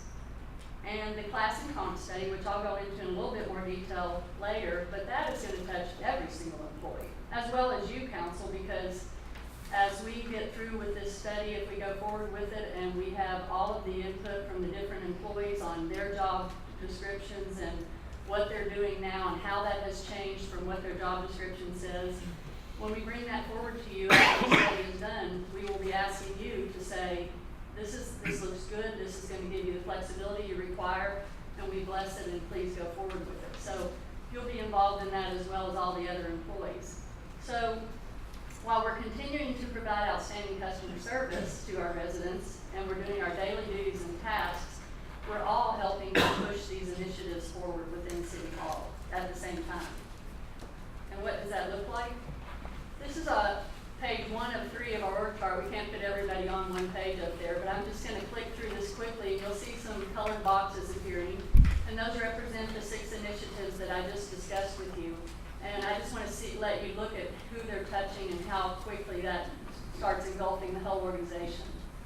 So you've got agenda management, finance, or HR, finance, permitting, website 360, class and comp. And then we go on through the other departments. You see it's touching everyone up there. And finally, Public Works also is all of our employees in that department getting involved. So, going forward, that's what we're up to. You will see us busy here, and the three of us and are ready to answer questions if you have any. Thank you. Questions of staff? Please. Thank you. One of the concerns I have, I mean, we all know that I'm a CPA and have had a CPA firm for quite a while, and technology has hit my industry tremendously. But one of the biggest challenges that I have found is that my younger staff depend on technology without understanding what they're doing and why they're doing it and how it's supposed to look after it. To see a product from one of my staff and said, where does this number come from? I have no idea, that's what the computer gave me. Well, is it correct? I don't know, that's what the computer gave me. And whether it be in engineering or other studies, if they are so dependent upon technology but don't understand the basics of what they do, then it creates a real problem. And I know, again, in mind, we have specific, policies to review that and to make sure of that. And so I can certainly appreciate technology driven for where we're going and where we need to go, and that. Just please be very mindful that they aren't so dependent on that technology that they lose fact of what they're doing and why they're doing and is it correct. That they are not overlook that the technology. Thank you. It sounds like a correlation. When I go out and have a dinner with my grandkids and that, and they're sitting there with their hand computers and that, never communicating. Right. Yeah. So they're all in this, and they're going to lose that act of being able to talk to people and that because they're so used to that. And that's the same sort of correlation as you're saying here. And Lee, just if I could add, as a fifth grade teacher 15 years ago, there was discussion among some of the teacher groups that said, do we really need to go into all the detail with the math? They're going to use calculators. They're going to have, their phone has a calculator on it even now. Right. And, I had the same arguments, like, you've got to be kidding me. They don't know the reason it's happening. All they're doing is pushing buttons. What happens if the power goes out? Whatever. So and you have to add up a column on a higher level. numbers. Well, the proof of the power going out is if you're out having dinner or shopping and the power goes out and you go to the cash register, they stand there and say, duh, what do we do now? Can't open the drawer because, Right. Well, if you see it, you see it. You check into a big hotel, for instance, and everything is computerized in that. The old days, you go in, you give them their name, and they say, "Oh yes, Mr. Adam, here it is. Here's your key, your room 214 or something." Nowadays, it takes you 20 minutes to be able to get through the registration desk. It's crazy. I have a question in terms of the communication with the employee association and our ability, staff's ability as management, to implement and or create this new model and new changes. Is there a discussion, a buy-in and approval process, or we present and then they comply, or what, when we're looking at flattening and changing positions, and because I work in a union environment elsewhere, and it's a very large hurdle, so I'm just curious to understand the barriers, challenges, or the process here. Well, in terms of the initiatives themselves, we have been holding, and Frank has been conducting all hands meetings quarterly with all employees to kind of bring them up to speed on the type of initiatives that we're going to bring forward. And then with the software systems that we're considering, all the people that are involved in the daily use of those new systems have sat on the selection committees for those, so they have buy-in in that respect. As for the class and comp study that we'll be going forward with, next item, that also includes a component of having all the key stakeholders at the table when we're discussing, and I actually have had a discussion informally with the union president already about that, and they seem very receptive to the idea of change. Okay. All right, then I guess because I love scorecards and dashboards and things like that, I would like to see a couple more columns, Chris, I'm sure you created this, added with potentially either lead team member or team lead or accountable person and due dates, because you have a lot of in progress, and I'm thinking really some of them may not really have started if they're not planned until next year. So the in progress could be yellow because they're being worked on, they're not starting could be red because they're just not there yet. But I still think we need due dates on there, because in progress will only last, you're still in your honeymoon period, but it's gonna be a Winston's too, but we're gonna want to. You got it. Other than that, Okay. I like it. Okay, unless there's anything else, this is strictly for. One other thing, if I can, this item in the agenda, was this originally colored? It It is. should be blue and green, It's on looks the- like. It's the same, can we get these in color next time they're on our agenda? To help us read those? Yes. Yeah, and I just wanted to comment too on the flattening, if you will, or the new classifications and bringing the employees along. It appears that they've been in since day one, so they understand what's going on. I think it's also important for the employees to understand that the world is changing, not just La Quinta. And what they learn here through this process will benefit them wherever they may have to go or do go or want to go in the future.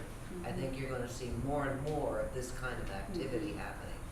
And we support this. I mean, this is the directive that we've provided, is we have to figure out how to do what we do better with less With staff. less people. And I appreciate the fact that you're stepping up to the challenge so quickly, and there's been so much progress on a lot of fronts. Budget was the first thing. That is just making the employee workforce that much more motivated to serve the city, so thank you. Do you Well, have, thank you. Excuse me, Christie. You're excused. Do you have, an outlet for, and I'm sure you do, but an outlet for folks who may not be grasping this as quickly as some other people? In other words, is there the ability for an employee without fear of whatever, coming to you and saying, can you do this? Can we relearn this? Can you give it to me again? So it's so fast paced that my only fear is that maybe some people would be lagging behind but don't want to let you know. But is there a way that they can, or have you seen that at all, or is everybody just like moving forward? You've probably seen it, Terry, in the training. Well, yes, to some degree. I mean, we are offering training on the Office suite of products, and we're offering a basic training on all 4 modules: PowerPoint, Excel, Office, Outlook, and Word. Okay. And then we're offering an advanced training also in all 4 Okay, of when you those. say offering, do they have an option of taking it or no, or is it's there and they must do it? We have recommended for all the people that are going to be involved in these first 2 software implementations, finance, HR, permitting, Okay. to take them first. And as soon as they've gotten through the list, we're offering it again for all the rest of the employees. And we will continue to offer it until people don't want it anymore. Okay. But will that not become then part of the whole job description evaluation competency program, because it's the competency portion of their expectations on the job at some point in time? That is going to be the new expectation, that they know how to function in those. Absolutely. Okay. And it's currently in a lot of the job descriptions in a very vague sense, where it says must know data processing. Right. But all their job descriptions are. So if someone didn't get it the first round, they have an avenue to come back. Okay. And I may add, one of the other things that I do is walk around and visit with the employees. And oftentimes that leads to conversations about how they're feeling about things, how they're reacting to things, and the like. And so that also then opens up the dialogue. There's a lot of folks who have come to visit me in the manager's office and said, I've never been here before. And it's kind of interesting seeing the reaction, but we do have a lot of conversations. Good. Right, that's doing an outstanding job. Yeah, thank you. Like it. Okay, this is informational items only, so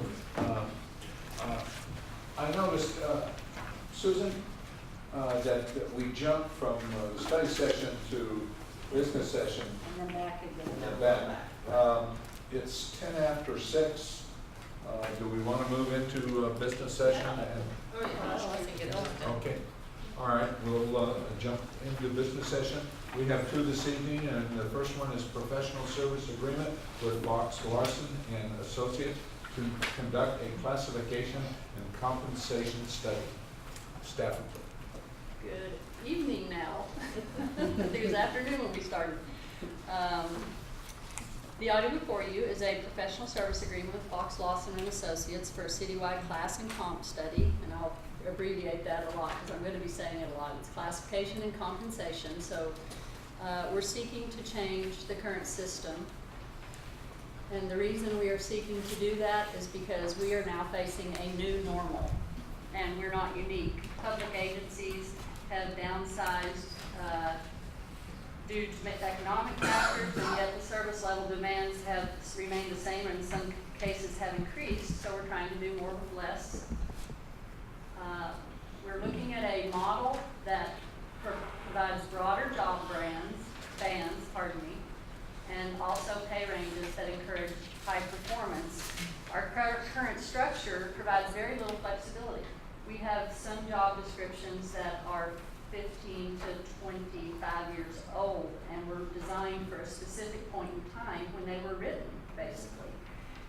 The business of local government, of course, has changed dramatically in just the last 5 years, and this model that we're looking at provides us with more flexibility that can accommodate ongoing change, which is what we are hopeful to get into. So the public sector has long been criticized for rewarding employees just for being in their seats at work, and we want to change that. We want to reward employees for achieving success, which will promote high performance and also better job satisfaction for our employees. An emphasis on total compensation is something we sent out to our employees several years ago to say, you are not just your salary, and you do not collect just your salary. You collect your medical benefits, your PERS retirement, your cost for,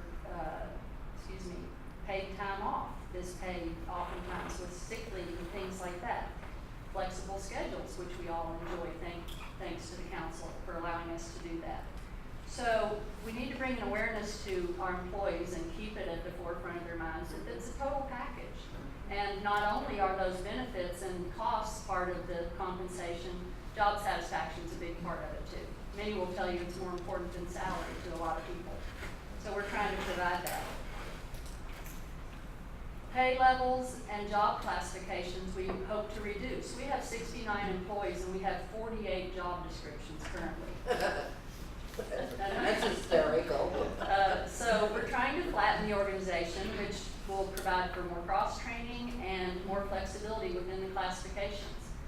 And we'd like to tie performance to some well-defined evaluation criteria and pay based on that. Instead of rewarding employees just for having been here another year and doing a so-so job, we're looking at giving them some incentive to perform and be successful in that performance, and then giving management the flexibility and the tools to reward that performance. So this, of course, promotes behaviors that the city's hoping to promote and values that we want to look at. And the result of all of those efforts would be flexibility and innovation in our classification and compensation system. So why do we want to choose Fox Lawson and Associates? They have 500 public sector clients nationwide. 30 of those are California cities, 20 are public agencies in California. 70% of their business is in classification and compensation studies, and they've been in business for 30 years. So they have a great track record. Their managing director, Bruce Lawson, is a former city manager for the city of Los Altos Hills and Belvedere, and we believe that his public sector experience allows him to offer an inside-out view on how this can be accomplished and how it should work. Their company has clearly defined phases and tasks. It's perfectly aligned with our philosophy of involving all the key players in the decisions that affect them. As I mentioned a little bit earlier, the proposal that they've given us has, at the very first phase, strategic meetings with all the key stakeholders, and that will include any appointees from the city association, the employees association, that they want to have on this task force, if you will, or committee, to talk about what is our strategy, what are we gonna do going forward, and is it something that everybody can be comfortable with? So that increases buy-in, we hope, by having everyone involved at the table. And we will be coming up for negotiations next spring with the association. We'll have a new MOU in place by July of next year, and that we are hoping will be one of the items on the table. The Fox Lawson and Associates comes highly recommended by other agencies. Rancho Mirage is currently in classification study, and they are conducting it for them. Desert Hot Springs did have one conducted for them in years past, so did Sunlight Transit. And our consultants have worked with them at the City of Newport Beach with Fox Lawson in the same capacity with class and comp studies. So there's some experience out there with other municipalities even close to us. And they can meet our timeline. As I said, we're trying to get something finalized by the end of the year so that when we start negotiations in February or so, we have something to bring forward and put on the table, and Fox Lawson is able to accomplish that for us with the schedule they set out. So that's all I have. I'm happy to answer any questions you may have. If there's no questions, I'll move approval. Second, I have questions. Well, Go figure. we're still on the table. I know. Okay, so in terms of some of the deliverables, I know we've got a evaluation hiring process right now where people take tests and do things and you fit that bill and see if their mind is right for the job. And it looks like they can make recommendations on potentially changing that. And if we're going to like a 360 eval and a whole different job description and hiring process, is that part of the committee? Because it looks like it's just more of a recommendation that they're going to evaluate. Maybe we need to enhance our current process, or would they help change that process? I believe they are going to make recommendations. They'll look at our current instrument, which we all have looked at and said we'd like to get rid of it and revamp that completely, which is in our plan. It's one of the other initiatives that's not even in progress yet, but it's on the list. Okay. Long overdue. And we want to tie performance with the goals and values that are important to us. We want to reward what makes sense. And so in looking at our existing performance evaluation, and then looking at the criteria we're going to put in the job descriptions with their assistance, we should be able to tie those together very easily and then come up with a new instrument to use. And then again, this is a lot of change that obviously communications with the Employee Association is going to be critical. Yes. Right. And then just lastly, we have a consulting agreement with Henson as part of our whole realignment process. What components are they covering in endeavoring in this? And or do they pick up after the recommendations by Fox Lawson occur? Are there components of their existing consulting agreement that will help us implement those? Because they're still intact, correct? Right. On some of the realignment piece.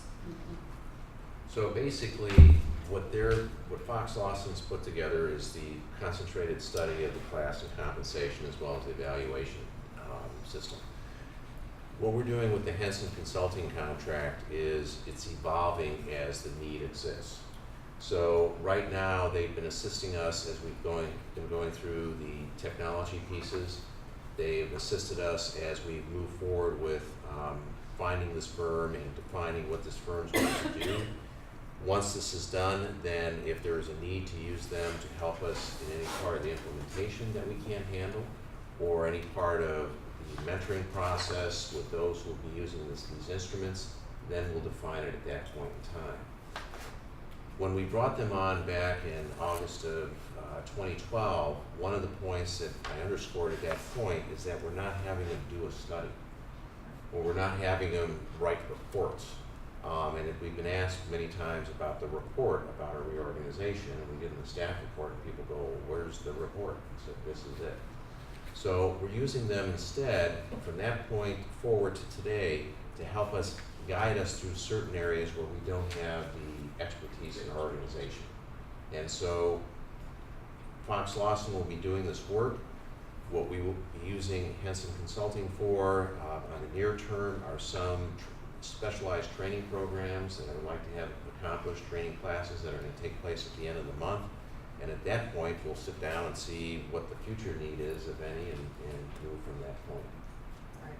And my understanding is you've talked to Rancho Mirage in terms of their process and interactions and. They're not very far behind us, or ahead of us, I should say. They have, and they're doing it a little bit differently than we are. It's still a classification study. They did decide to split theirs into two components, class and then comp maybe next year, just for budget reasons. But for our purposes of bringing this forward and getting it implemented with the MOU, we need to go ahead and do them both at once. And it's, Sure. it's a cost savings too, to do them at the same Right. time. No question. One comment if I could, if you may. I really appreciate, I mean, the Fox Lawson group's a real strong group in looking at what they've done and what they can do in their history. And I appreciate the aspect that they bring their studies from just outside, not just in Coachella Valley, but much a broader scope, and not just public, but also private industry. So I appreciate the scope of what they bring to this study, and I think that's gonna do well for La Quinta, so I look forward to finding the results. Great group to work with. Unless there's anything else, there was a motion and a I'll second. second it. All in favor? Aye. Okay. All right, we'll move on to the second business session, and that's formation appointment of 2 members to an ad hoc committee to review grant requests. And that, Who's on rotation I there? move, I think you and I. Okay. I'm not sure we need a I move staff approval report. of Christie and Linda. Second. Moved in second, all in favor? Aye. Motion passes. Okay, you know, at this stage of the game, I'm going to recess the council. Okay. And we will be reconvening at 7 p.m. Sorry, Tim. Thank you.